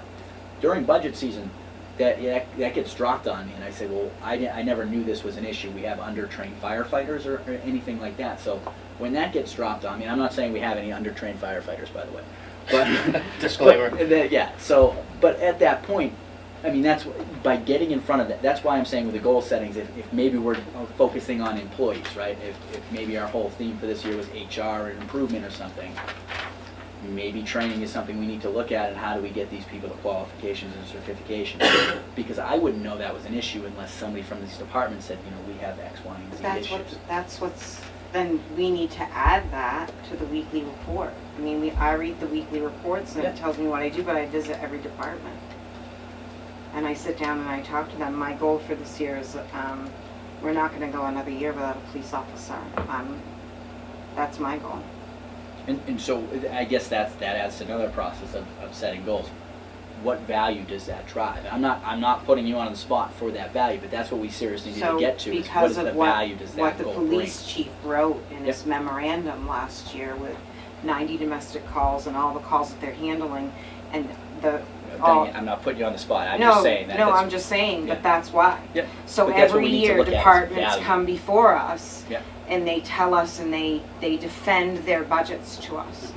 And, I've fought for the COA, or I've fought for the library, I've fought for, no merger, right, Carter? I fought for. They fought me on. I fought you on everything. And, and then I had some time to think, and I like the community service director's piece. And I sit down and then, do I ask you how it's going? I do, don't I? I come and I visit you, and I go to the library, and I talk to Jackie, and I don't have the kind of job that you have, and I'm fortunate. I'm here at Town Hall. I ask them how things are going. I ask them how we can help them. I ask them what their needs are. I ask them in the coming year, so what went wrong in this last year? What do you need? What do you... So we delegate that to him. We empower him to do that, and that's where the funneling up decision is. All we do is give him direction. To the I tell him when I'm going to talk to him. Most of the departments He knows are me. not going to think the way your finance director if Bose or Doug's. And I understand that. Operations manager is. Each one They're of gonna us think came in from a terms different of, walk life. what's your wish list? And you ask highway. I wish you'd replace my equipment so I can Yeah. stay out on the road instead of fixing it all the time. Mhm. So I'm trying to sort out how you can elicit from them some of that in a meaningful way while you also set what you want to happen. I think the community outreach, like in the memorandum that you read to us, I don't know. We'll get to that section in a little bit, but But what I'm saying is that's a lofty goal, and we can break that down. Absolutely. And we, that's an amazing goal to have. And I do a lot of employee support. And, I mean, I've been here in the trenches working. I like a goal like to be businesses that are out there in town, which, you know, like you did the research yourself, you know how many businesses are in Yeah, town, and how many and businesses how- didn't pay their taxes, or haven't paid their taxes, but they're still operating as a business. So obviously, one of my goals might be, well, you know, since we have a bylaw that says that if they are operating and they haven't paid their taxes, then we need to take their business license That's away, right, then that would be a goal for me, say. Does that affect the town yet? Is it budgetary responsibility? Absolutely. Does it affect, you know, the finances? A little bit, but more so, it would affect manpower, because the people in the assessor's office or the clerk's office is gonna have to work more time to do all that. So, I mean, there's a lot of things that need to be worked on. But A lot of things. And I'm- can I preface something else Sure. too, John? Like, you know, I want to work on procurement and the Board of Selectmen and policy and procedure, and I haven't been able to do that for a myriad of reasons. Understood. And part of it Yeah. just my illness. Yep. But I asked a few other select board members and town administrators if their select board members actually work on projects, and you know what their answer was to me? No, absolutely not. And that the town administrator doesn't. But at the moment, I like doing it, because then I can be with the people, and I can be with the residents, and I can have my thumb on the pulse. Well, if you could do me a favor, Cam, just, if you can write down your specific notes as far as what you perceive, I will if drop. you don't mind. I want to hear the rest of what Cam has to say. I will drop on you kind of how normal goal setting works, and Carter doesn't I see know. value from the bottom funneling up to the top, No, but I'm not saying that. No, I've suggested a method. And we do get the that would bottom up. work in this organization. I'm suggesting to you that you're not going to get from these department heads what you might think you're going to get. If you simply want their wish lists, we can get that very easily, I'm sure. so I can give you a form, and it avoids stuff like I need more money to do X. So if you're looking at, say, organizationally, right, in any sort of structure, we look at organizational synergies, right? And so you looked at the synergy of creating a community service director. Right. And you saw that there was value add. You saw that there was value add in merging the DPW and the parks and the cemetery and all that. Right? Say our process is to make Templeton more lean. We have all these boards and committees and commissions based off of these reports that we had received from the audit, from the Collins Center. They had said that that's something that we need to look at, is exploring how do we lean out these boards, committees, and departments. Now, if we look at from the bottom up approach, you might find that there is synergies between the two, where they say, I need more personnel to achieve, you know, maybe 30% more of this or that, and then you see something else from the other side, I need X, Y, and Z. You might find that there is synergies, or there's goals, or there's things that these departments can work together, and when Carter reviews the budget, the wish list, whatever the goal setting is, that never makes it to us.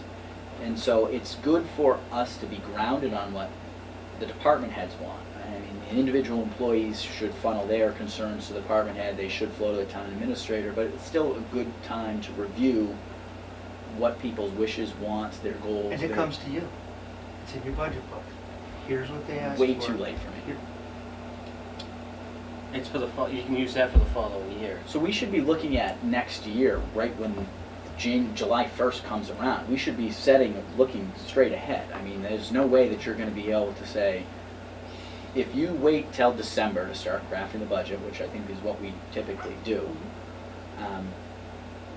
and we actually did do that, then you're missing out on all the other collaborative discussions that you can have prior to that. Because the budget already was passed for the that we're already in. Yeah, and so that's set in stone, that's that. Right. And so now we have to look to next year, and the more That's- time you have to craft on that budget. That's why we have it, right, that's why we have, okay, I see what you're saying, but I mean, but that's why we have that sheet. I think people are just so tired. I'm exhausted from, they're just so tired. I get what you're saying, Kim. From the whole I'm budget picking up what you're process. putting down. But I think if you stretch out that budget process so that when you get these discussions in early, and I know sometimes like the whole fire department thing that's going on, I think we knew about that well in advance, right? If we were to Yeah. work with that and talk about that and resolve that and let people know well in advance what we're actually kind of looking at without scaring anybody, I think you alleviate the stress of when budget season actually hits. And I think you can hit that with goal setting earlier by putting more rigid goals in there and getting the feedback from the departments earlier so that when budget season does come up, we and the townspeople are all in the know. Because what we do is for the townspeople, and the townspeople should be knowing what our goals are, what the department goals are, and where we're kind of headed in a direction and what is on the table for the next budget season. I think that transparency that's lacking in Templeton stems from those sort of issues, is that budget season comes up, we make all these really hardcore decisions right then and there, and then we're out in town meeting, we have all these things, and then we have a relaxed moment in the fall. But I think when we talk about the school, when we were looking at that in the last budget season, I think to keep that in people's minds is a good idea, is because that's a potential issue that might come up, Seriously. Okay. you know? I think, Let me circle back. I mean, we have our goal setting. We can discuss it there. Let me drop some forms on you. They're not invasive. They're not going to take that long for a department head, 30 minutes to sit down and say, you know, this is what I kind of feel for my department. Collect that, and then kind of what we would be looking at for a theme for the year or something to goal set and list out projects. I think it might make more sense So with I will Doug. need that very early next week. I don't think we're going to get to it at that point, Okay. but I think if we get the discussion started now, then we will have something. September, unless you to want to move start forward. working in July and August, because you have your elections in May. Mhm. So unless you want to start doing your goal setting in July and August, September, and this is only the third year we've done So this. you're gonna go set July and August for the following fiscal year? And that's what I'm hearing. it's too soon. Okay. That's up to you, I have that's to think up to you all. about that. I'm just saying, we like to have it by October 1. So, let me just follow a process through here with you, Mhm. okay? We like to try to have your retreat. We should have a few weeks. We've not done as good a job as we'd like to, but we should have a few weeks to turn it into whether it's this, or Durham's, or Merrimack's, turn it into a written report. Right. Because, and then have you formally adopt that. Right. So that's like by October 15 for us. Yeah, because in November we do the all Because- boards meeting. Because we're at the all boards meeting and we need to get you revenue estimates. That's right. And if we're going to also start doing 5-year forecasts And revenue projections are in December. on the expense side as well, we need to have a sense if there's any big ticket items coming up so we can have that to you. And we need to have that to you and acted upon by December 1. Right. Because come December 1, that's when we have to send the budget guidance memo out. Here's the select board's adopted goals, just to refresh you. Here's this, this, and this. Right. So the only way to put more time on the calendar, Doug and I tried moving the meeting into June, but that didn't go too far, Doug. Is to do the goal setting earlier. So, once again, I'll drop some documents on you. I think what you guys envision the goal setting to be is much different than what I'm proposing, and I may not have done the best job of explaining it, but they're not really budget related. I mean, they're more of what's this department's focus for the year. What are they focusing on? What is their theme? What are they doing? And that sounds really touchy-feely and all this, you know, it's like kind of like the HR stuff, you know, the rainbows but really what it is it's more by actually outlining with SMART goals, you come out to some very interesting conclusions that people may not realize, where say Chief Bennett's dealing with speeding issues, and we don't know about that, and his whole game plan is let's reduce some of the speeding tickets, you know, well, hopefully he doesn't want to reduce the speeding tickets, but hopefully reduce speeding in certain sections. Yeah, but you have to also realize, as we sit where we are, Mm-hmm. if Chief Bennett has a specific goal in mind, Mm-hmm. it might not be a goal that we need. It might not be one of our That's goals. the whole thing I with the mean, way. right, because I'm looking down here, that might not be a goal that I'm gonna foresee as an overall Templeton goal at this point. It might be his specific goal, and I'll achieve his efforts, same with the fire chief and all the other directors. I mean, I know they have their own goals, but it might not be a specific one that we need to adopt in order to move the town forward in a direction where we needs to go.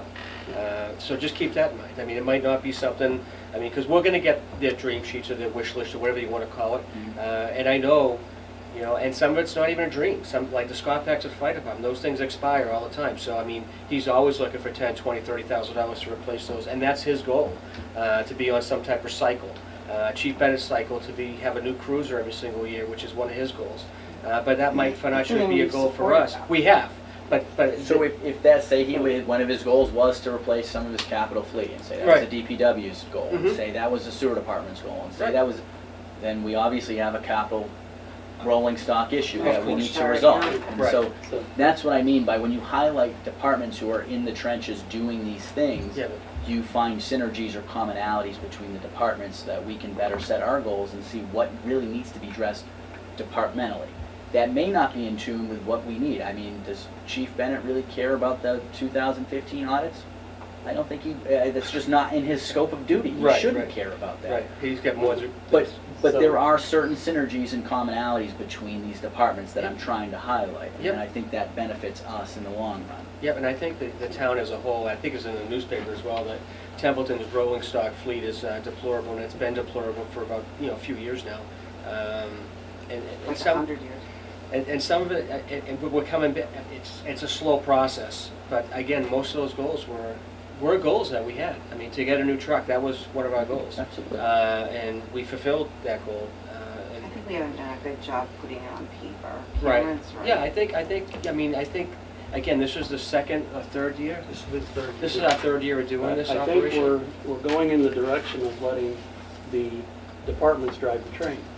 In the company I work for, that's not the way it works. The executive management and the board of directors come up with, this is how we're going to move the company forward, these are what our goals are. Right.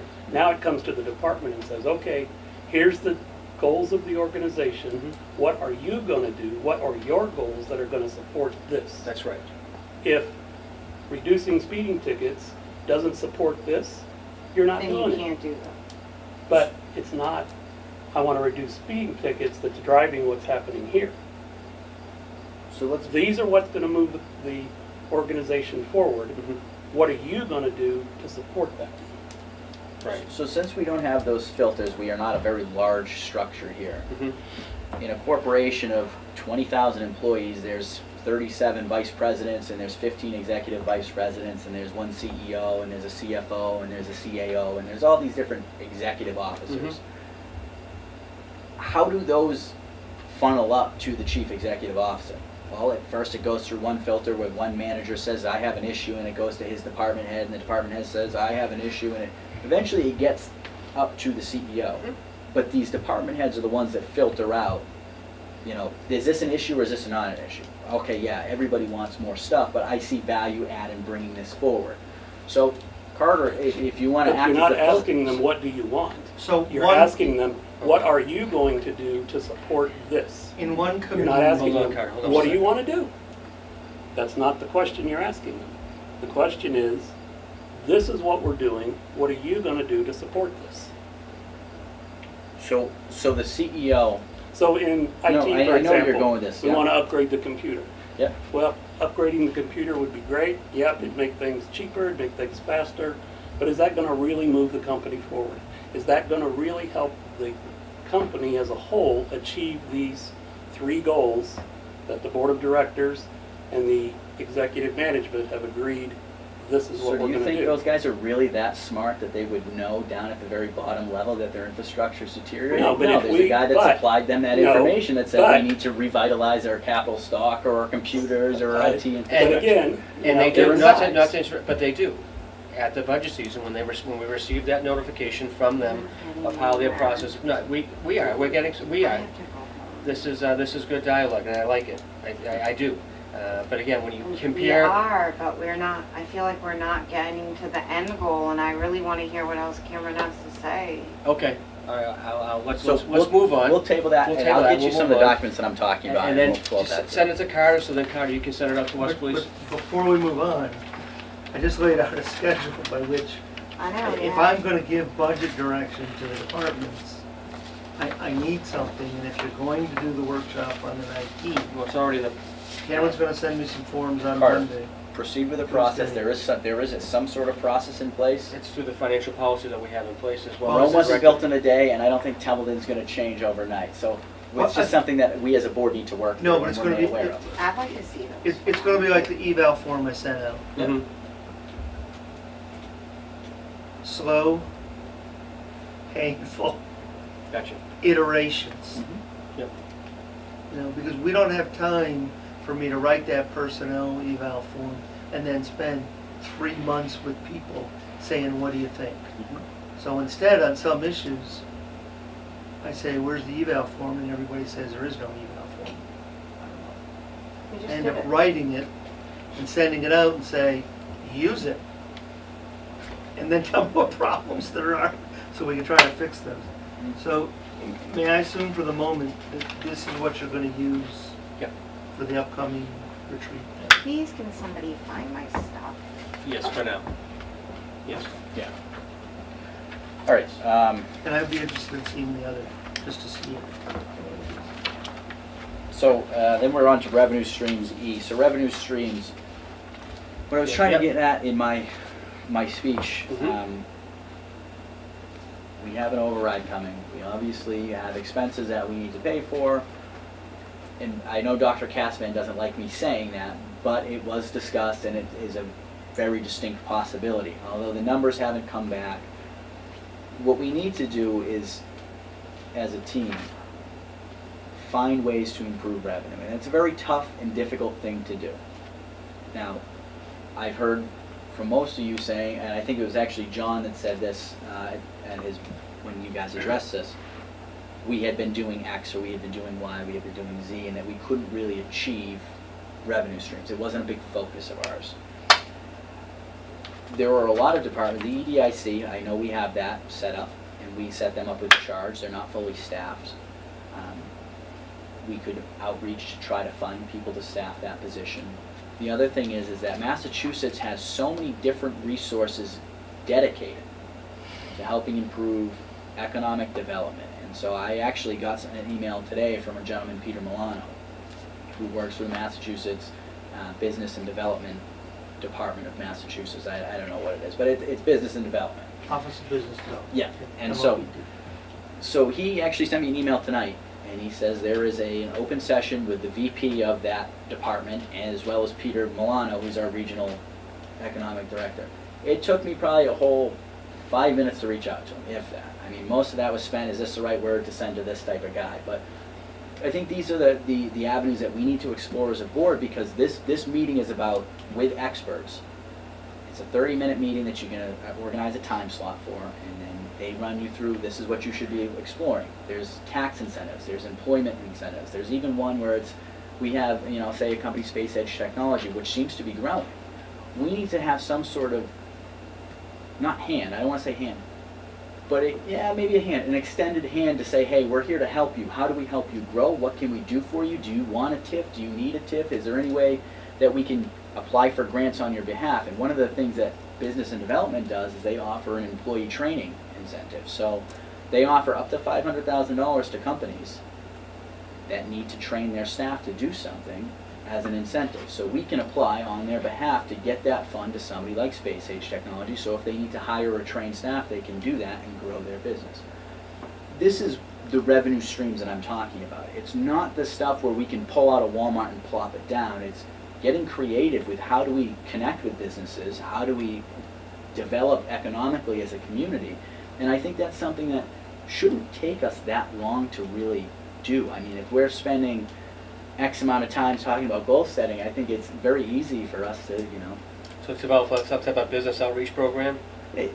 whether it's a business outreach program or, we I know have Spencer has gather the one. research or, have somebody, say we have the municipal management fellow and maybe we, change it. I don't know what we do with that, but there could be a direction to say, hey, maybe this is a project that he can explore or something along those lines, so that we hit every avenue we possibly can to bring in revenue into this town, instead of saying the only way we can do it is to raise taxes. And that may be the only way, but until we exhaust every other possibility, that is one of the hardest things to say to somebody, is that we can only raise taxes, and then somebody says to you, well, did you explore this option? And you go, no. I mean, at that point, now you look like, we look like fools. So that's what I'm saying, is that if we are going to go and approach revenue streams, we may have to get creative. We may have to restore an image. We may have to reach out to the state or even the federal government to see what they offer for incentives or help, or what they have for, potential businesses that are looking. That same gentleman, Peter Milano, had told me that there was a company that is they're looking for a plot of land, it's 140 acres, where they're going to put in a 1.2 million square foot area, which is absolutely massive, and they're going to employ somewhere around 1,400 people in a logistics distribution center. Now, it's a long shot because I'm thinking he's talking about Amazon, and I don't think Amazon would be interested in this area. However, companies approach Peter Milano or his department and say, hey, we're interested in finding a place, can you connect us with the right people and help us negotiate? Because if you think Amazon's looking for cheap property on Zillow, it's a little different than that. They have a whole corporate development team that goes out and they reach out to departments within the state or the federal government that are designed to give these tax incentive or tax increment finance programs. That's what I'm suggesting we need to do. Have you reached out to Mr. Eaton, who is the... I have been in contact with Mr. Eaton. They have not met as the EDIC, but I have been keeping him in the know so that when the EDIC does form, he can run full well with what I've been kind of trying to make connections with. Okay. And so with that... Because he's got the same connections, I think.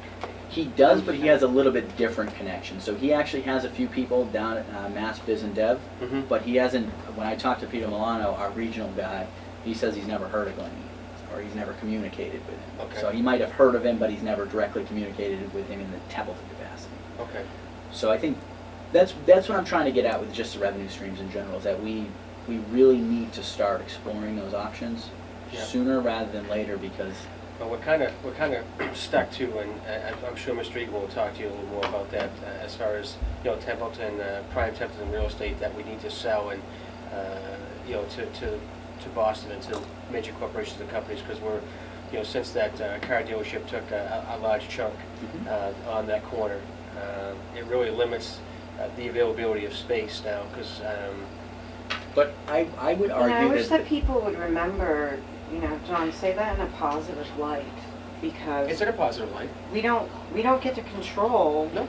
who buys what property. No. It's in I wish it would have been this, or I wish it would have been that. No, you don't get to wish. Nope.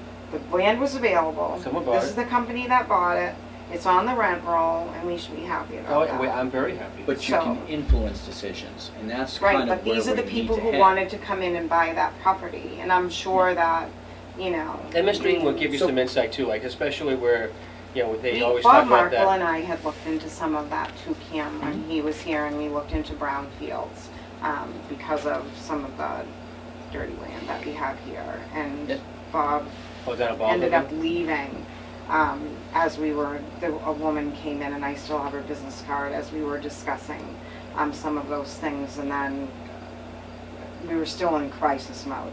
So, I never really took it too much further than that, but there were properties that we couldn't do anything with because they're still owned by other people, or they haven't So- been foreclosed upon, or... And I understand, and so we But we were started can't looking dictate- into some of that creatively. Yep.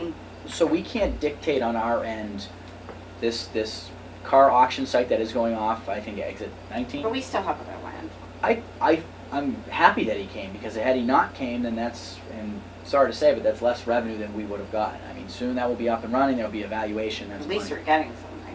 However, let's paint this in a different picture, is that that had been on the market for quite a few years. I remember the discussion over that 5 years ago where Lowe's, I think, was gonna come in and buy that land, and I don't know what happened with that deal. Distribution center. But one of the interesting things is that you catch wind of this, or you take the proactive choices, which we should be doing, is you get tax increment finance package, you get something together that says, new business over, in this category, say it's 500,000 square feet plus under X, Y, and Z, then we'll give you a tax increment finance, and we talk to light water sewer department, say we'll waive water connection, we'll waive this, because currently right now the water and the sewer department are underutilized because the paper mills are gone. And so the paper mills are gone, they have these huge massive facilities that are underutilized, and when you utilize those closer towards 80% capacity, you're actually making more money off your fixed assets. So they want business in here, so I'm sure they would be willing to waive connection fees in return for the water fees, or the sewer fees, or the electric fees.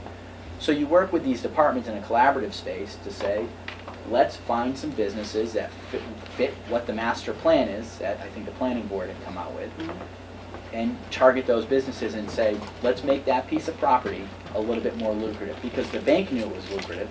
The bank posted, I think it was $800,000 for that piece of land.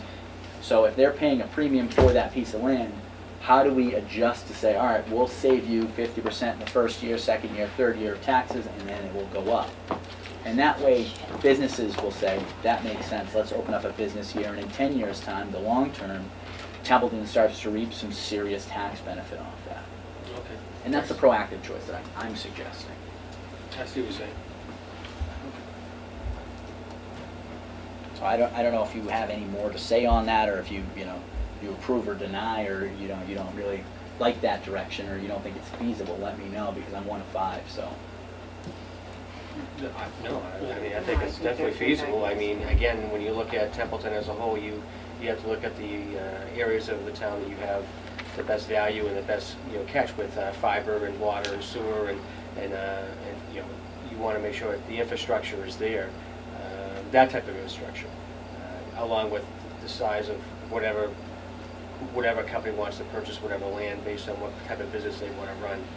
But like Diane said, there's a lot of land in town that the townsfolk still talk about. Especially down in Balderville. But again, it's so contaminated, and it's Yeah, far off the that's- Route 2 corridor. It's down on 202. I mean, there's really Right, they want take easy access. Right. So, I mean, They even look at, not to interrupt, but Yep. the mall area, which Yep. which is a great location. It's a great site. The problem is there's no infrastructure down there. There's no sewer, there's no water, Right, and they lost there's the no grant. fiber. So in order to achieve to get that area to be, would be perfect area for a lot of different things, it's going to take a lot of money, town dollars. I mean, yeah, you can use grants for some of it and stuff like that. You can be creative, like you keep saying, which is great. Creativity is awesome, but to get it to down there, you have to put it into action. There's a lot more things that need to take place, and in order to just even sell that area of the town to somebody in Boston to say, hey, why don't you put a company here, like a Stop and Shop, instead of going to Athol, you can come here. But if there's no sewer or water, why are we going to come here? It's going to cost us an extra $10 million to bring water sewer down here. Then we're not paying that. You guys pay that. Well, so that's where There are this grants creativity. for that. Well, it's not even a grant. So No, if there are it was grants. $10 million, right, and the assessed value was going to bring us $10 million worth of revenue in 2 Right. years, then you say, hey, we'll waive the first 2 years of your taxes if you put in this line. See, that's the give and take. Is these corporations aren't going to just. No, I got you. There's a whole team of these guys dedicated to how much money can we make off this, and they ran all the numbers. So you don't bend the knees, essentially, but you say, how do we make this work? How do we agreeably come to say yes? And I don't know what the discussions were or how that took place. Me There's neither. always I rumors in wasn't there. Templeton, Yeah. but from what my understanding was, is we put our foot down and said, no, we want you to have town water and sewer, and that was an issue. Was that they said, nope, we'll go somewhere else, and they put in a leach field down at Athol, and that's that. Don't quote me on that, but that's what I hear around. from No, they rumors. get water and sewer from Athol. So then there you go. But that's, how do we And the turn the business away? paid to put it into. But if say you offered them in a different, with the tax increment finance program, and say Yeah, you tips offered are it and good. said, first 5 years you're at a graduated rate, after 5 years then you're at full tax rate, and maybe they see enough value in that piece of property with that tax rate.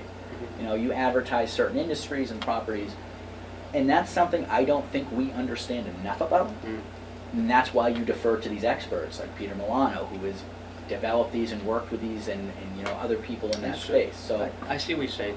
So Let- other than economic development, I mean, what other revenue streams have you looked into or have you thought of at that point?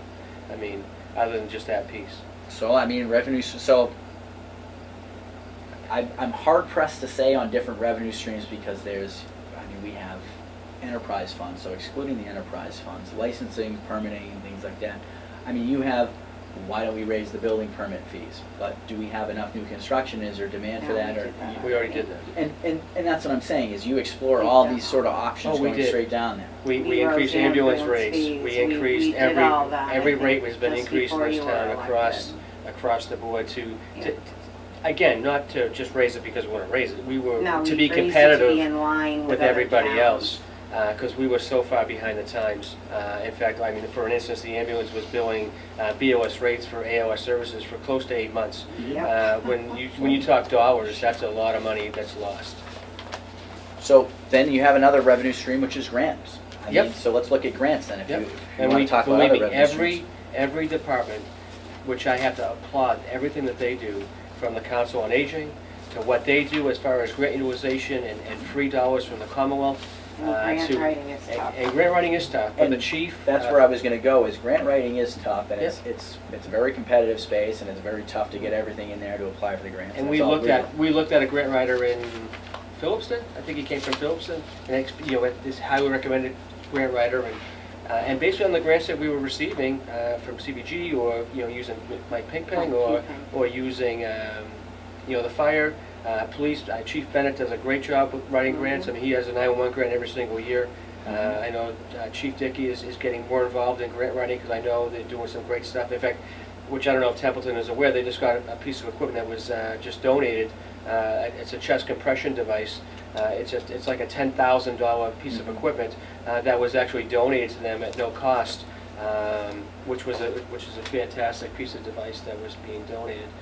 But I mean, they are. I mean, that's why I didn't take it. I wasn't insulted by what you were saying, but I was stepped back to the first. I'm like, I mean, because we looked at the Medicare D option, we looked at MedX, we looked at increasing insurance rates to decrease this for our half, the food tax, which was another good way Meals of revenue, right? The meals tax. We tried to look at every stone to find out, not tax basing, higher tax basing our constituents, but to look at every avenue that we can before even thinking about, going to the tax rate of the people. And we did. I thought we did. I thought we did a really good job. Other than obviously the enterprise, the economics development, which is going to take, I think, some time to set off and kick off. But I think what you're doing, though, Cam, by getting involved, I think that's a huge goal for you. I think this year is getting more involved and hopefully developing that EDIC and having at least enough members for a quorum to at least start the process of entertaining businesses to come here.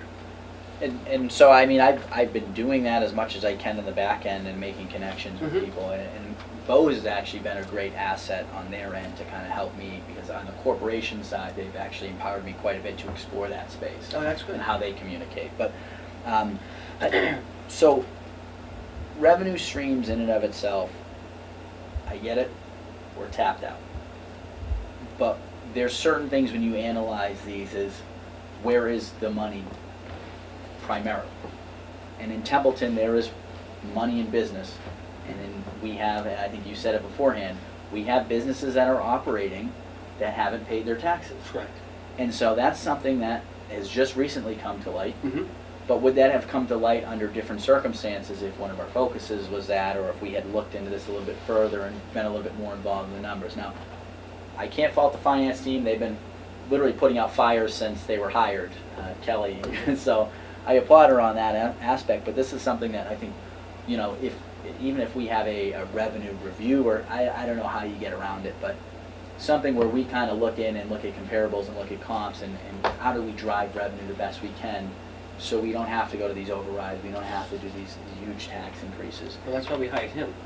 And I get that. It's That's why economic we- development, Yeah, and so, plain and simple.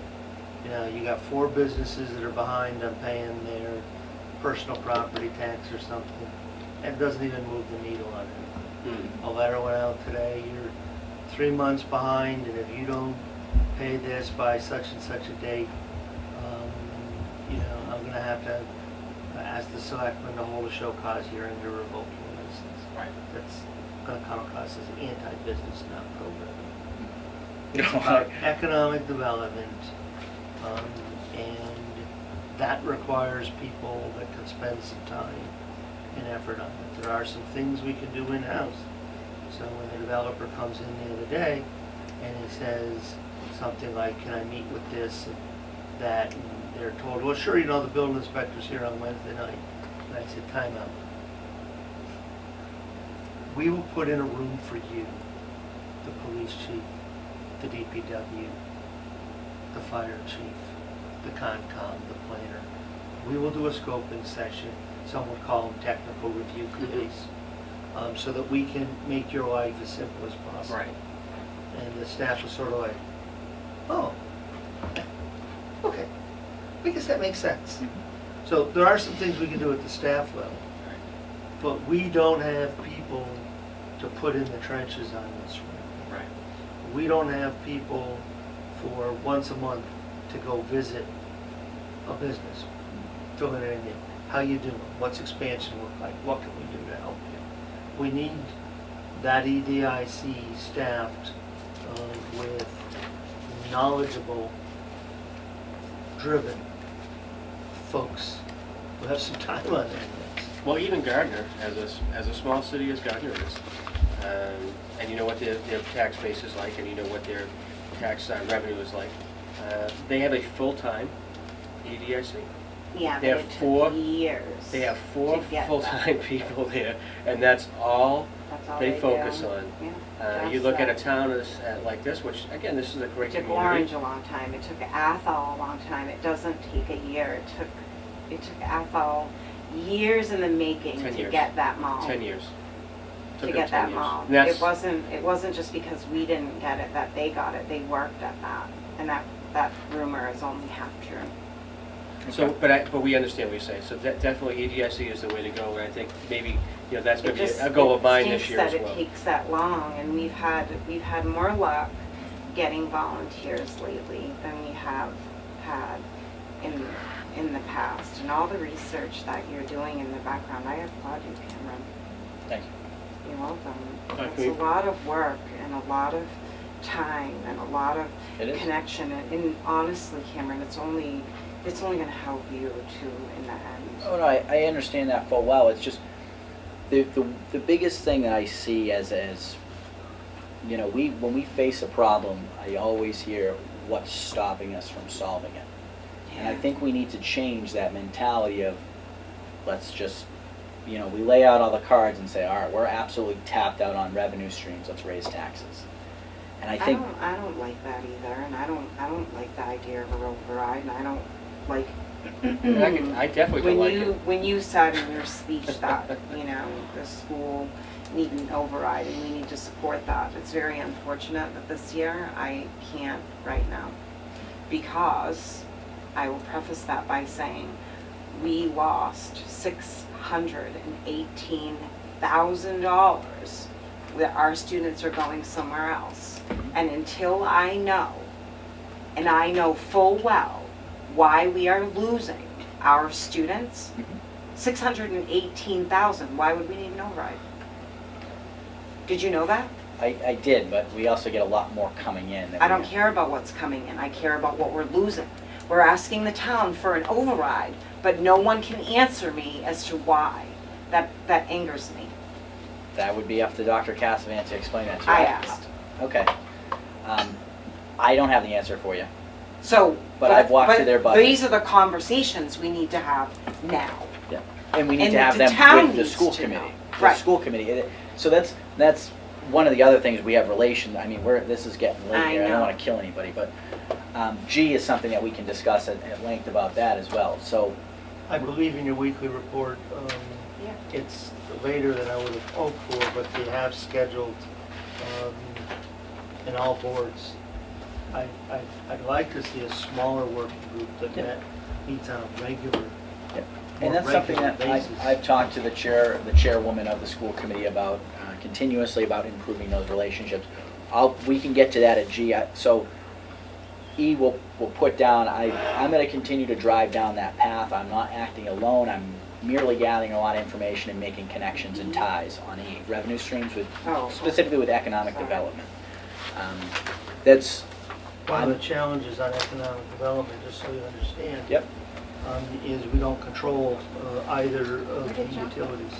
Yep, and that's full, and I've been communicating with them, and that's another thing we can get to with G as well. So, human resource management, I think this comes into the personnel policy as well as kind of what is dictated by the personnel policy. I think that's kind of where we're going through the human resources. We're supposed to have, upon hiring, there's a whole process, and Carter, I'm not putting you on the spot. I don't want to know what's going on. That's not for the discussion here, but 6-month probationary period before they get vacation time. I'm sure we're following that. I mean, there's supposed to be records, HR records of all their Social Security, W-2, all that stuff. But there is also supposed to be any write-ups against the person supposed to be put in their file, kept, maintained, and there's a certain policy and procedure that needs to be followed with that. And so, this is the things that I think we need to explore. There's also separate medical files. Those have all been separated. Yep. I did all that. Oh, you did? I worked on all this. Okay. So, yeah. Do you remember that, John? I could not forget it. A year of my I could time not forget it. for a lawyer to go, Nope. Nope. Yep, this is a real sore subject. We'll never forget it. But I think you were right. I think if we could get some working groups together, if we need to, on some of these issues, especially EDIC, human resources, I'm off. We're already working on that. And I'm sure you are. We've been working on that in Carter and Holly. But you bring, drive Drive. to this board. So I mean, whatever you're doing, you're doing it. So you're not going to get, and we're all working together for the same commonality. So I think at the end of the day, we talk about synergy and we talk about working together. I think, you bring something to the table that, another look that maybe we missed. And if you think we did miss something, and we're going to fire back and say, no, we didn't. No, we looked at that. And this is what happened. I mean, you weren't here yet. I mean, this happened 2 years ago. And this is what we did. No, I understand. That way, we're all on the same page. But I think, EDIC is the way to go. I got it. I think we should have maybe some working groups with HR, maybe some working groups with some, some of the other issues that are coming forward. So maybe even the finance stuff, the revenue streams. So I think these are items that we need to pull out, address them one-on-one. These should be like HR and the relations, the relations and the EDIC. Those should be goals, Cameron. Absolutely. Those should be like goals for us that should trickle down Yep. into the departments. I think you're right. The HR stuff Carter and I are already working on, and I had worked on it honestly, Cameron, for a whole year for a lawyer to rip all my work apart. And I worked. It's HR, it's a very legal subject, yes. And I worked on it before in my prior life. With that being all said. But that's all being worked on, Yep. so it's already in the works, It's in the like works. the other stuff. I understand. But It is those, in the the works, files are all separated, but I'm it- just saying those should be part of our goals that, because you brought them up, then they need to be finished, and there are posters Yep. that need to be posted, and I've looked at them to make sure that they are updated and that, but that's stuff that falls by the wayside that we can get in trouble for. Absolutely. I mean, there should be onboarding packets, there should be signatures on, sick leave Yep, and policies we for had worked- anybody and yep, this and we that. had Those should worked all be on all that. documented somewhere. That's something we can, if you're working That's on a that. goal. Yep. No, but I had worked on Oh, all okay. that, and then we lost Alicia, and she went to the COA, Yeah. and then we didn't hire because we had a person, and then she left to go somewhere else, because you can't keep someone for that kind of pay. Yeah. And now hopefully, and then I started working, that was a goal for me and Eric, and then Eric left, and hopefully it can be a goal for me and whoever we hire for a management fellow. Okay. Do you know what I'm saying? Yeah, So, but it should be a big goal, because it's an extremely important Or you piece. say the management fellow. And then he's gonna go, no, you're not doing that. Yeah, it's scope, No, it's no. scope of charge. Project oriented. Yeah. But everything goes through the TA, It's so. been laid out as a succession plan with a series of competencies. Yes. And yes, he needs to tackle some projects here and there. Many of those projects are already in those competencies. And if it's gonna work, we can't then come along and say, well, we'd like you to do this. No, We'd I like you to can't- do I this." didn't- No, we're not gonna take anything away Okay, from that. Right. No, we no, no, can't. no, no, no. This isn't gonna work. if we No, go that's out. not gonna happen. Well, I'm We're gonna not work on We're not it gonna anyway. work. I'll just leave 'Cause I have you to with find this my to old read as an update. It's already in your package. Oops, sorry.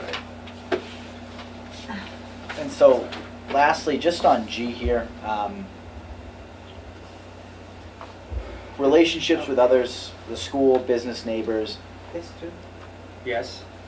I think there's ways that I've talked to a few boards, once again, going back to Brookline and how they handle from the selectmen's perspective to be in the know and the relationships and things like that. So let's boil this down to Brookline has a designated person for DPW issues. So anything that gets escalated to Carter that is of non-operational stuff that a selectman needs to be in the know of, it goes to that one individual or sometimes two individuals to say, there's an issue with this DPW stuff, you're in the know, we're having a meeting about it, such as, say, Laurel View Road, and those two people are in the know of DPW and whatever. And so you have something for public safety and fire, and you delegate these roles and responsibilities out.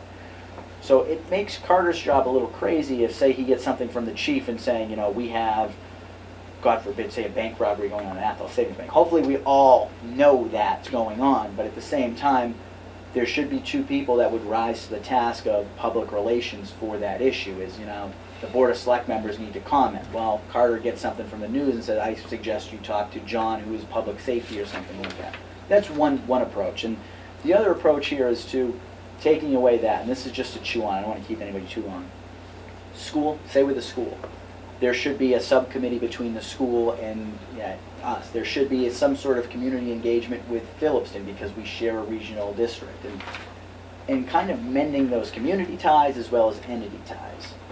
And then the last, you have these committees.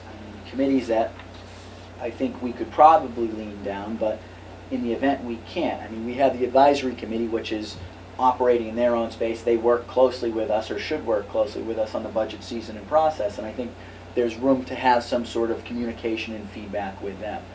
I think the detachment here is that when we talk about issues like with the sewer commission, I've attended a few of their meetings. I've attended the last 3 meetings for them. And I'm kind of in the know of the process. I get their feelings, their thoughts, and when I come to the board, I can tell you what those, you know, the Pleasant Street pump, I know what it is, but it's not delegated to me to let you guys know on that aspect. This is how the Pleasant Street pump is going, you know. Cameron, why don't you go attend the sewer commissioners meeting, figure out what the story is of Pleasant Street pump, and come back to us and report on it. That's something that Brookline does, is they delegate these tasks for any of these reports that need to take place. So the rest of the Board of Selectmen is in the know. Carter, if he were to tell us what he's done throughout the entire week, I'm sure he would be at the meeting for 45 minutes just listing all of his engagements with everybody. But I think by delegating a select member to some of these to give status updates, not only to the rest of the Board of Selectmen, but to the community on live television, opens up a way for us to show we are more engaged live on television, allows for more transparency, and to kind of delegate, you know, some of these situations and tasks for community relations. Well, to be honest with you, Kim, I'm having an issue with select board members coming in to sign the warrants. Not every week, but I mean, I'm always having, you know, getting more text messages like, you know, please come and sign the warrants.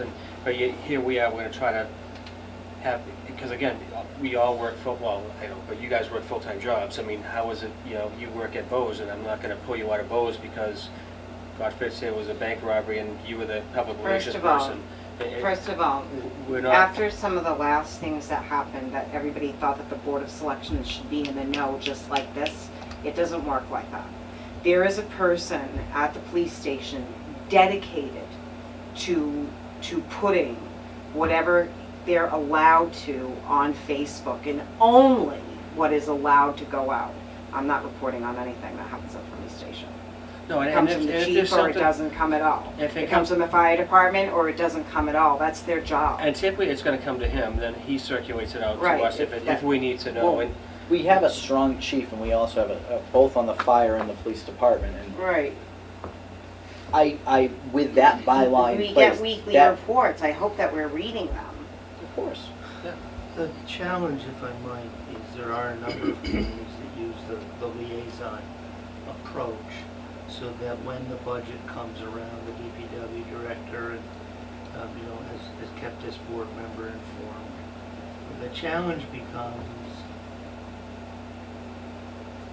when the paths get lost and a board or commission thinks, oh, well, I talked with this member and we made this agreement and so we're all set. Or a department head thinks they no longer have to go through the town administrator and they start treating the selectmen like they're the town administrator. And some towns have managed that balance well. But how can you make unilateral decisions? Some towns. You're not making decisions. Some There's towns- no He's decisions not made. making He's not saying that at all. But it gets confusing to some folks. Right, I mean, And some towns, I actually suggested this in one town, they did it for 3 years.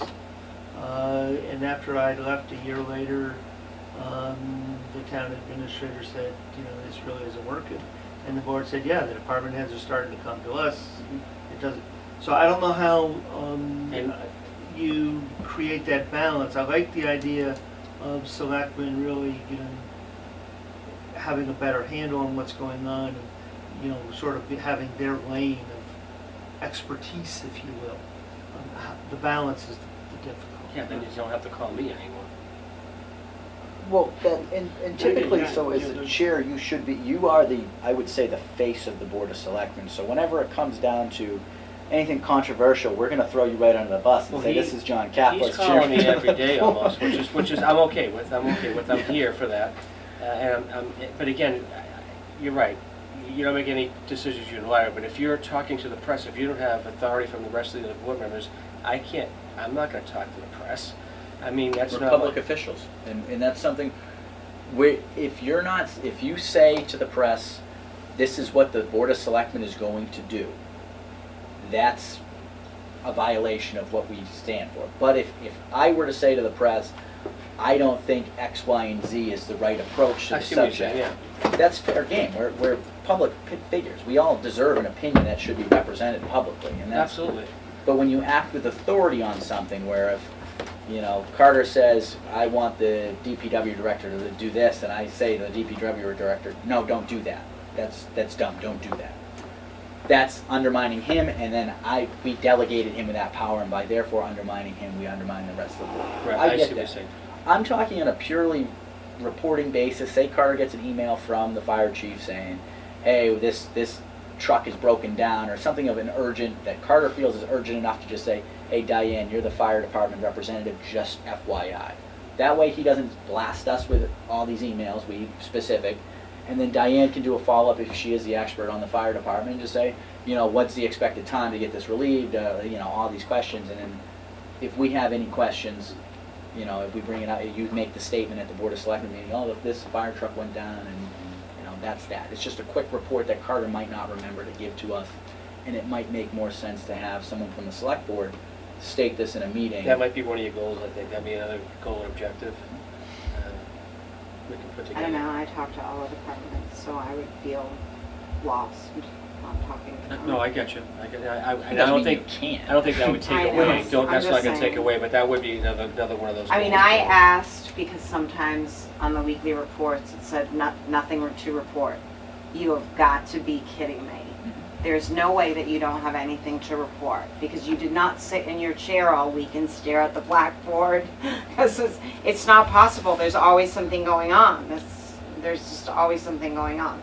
So you got to tell me what's going on. Well, So now they all report, This and I is- like it. This has been a great meeting, great dialogue. I think we all No, Cameron really. one of the I better applaud ones. you. One of the better ones that I've been at. A lot of good stuff. And I think it's been really opening and refreshing. But at this time, I'd like to take a motion to adjourn, please. So, Have a second. Any other discussion at this time? And also, you get your due outs. What time you got? I have All in favor? 9:35. aye. I mean, yes. Yeah. Kim, Doug, Yes. Diane. Is that put down somewhere? Bevo, that we yes can't as well. say- Thank you for joining us.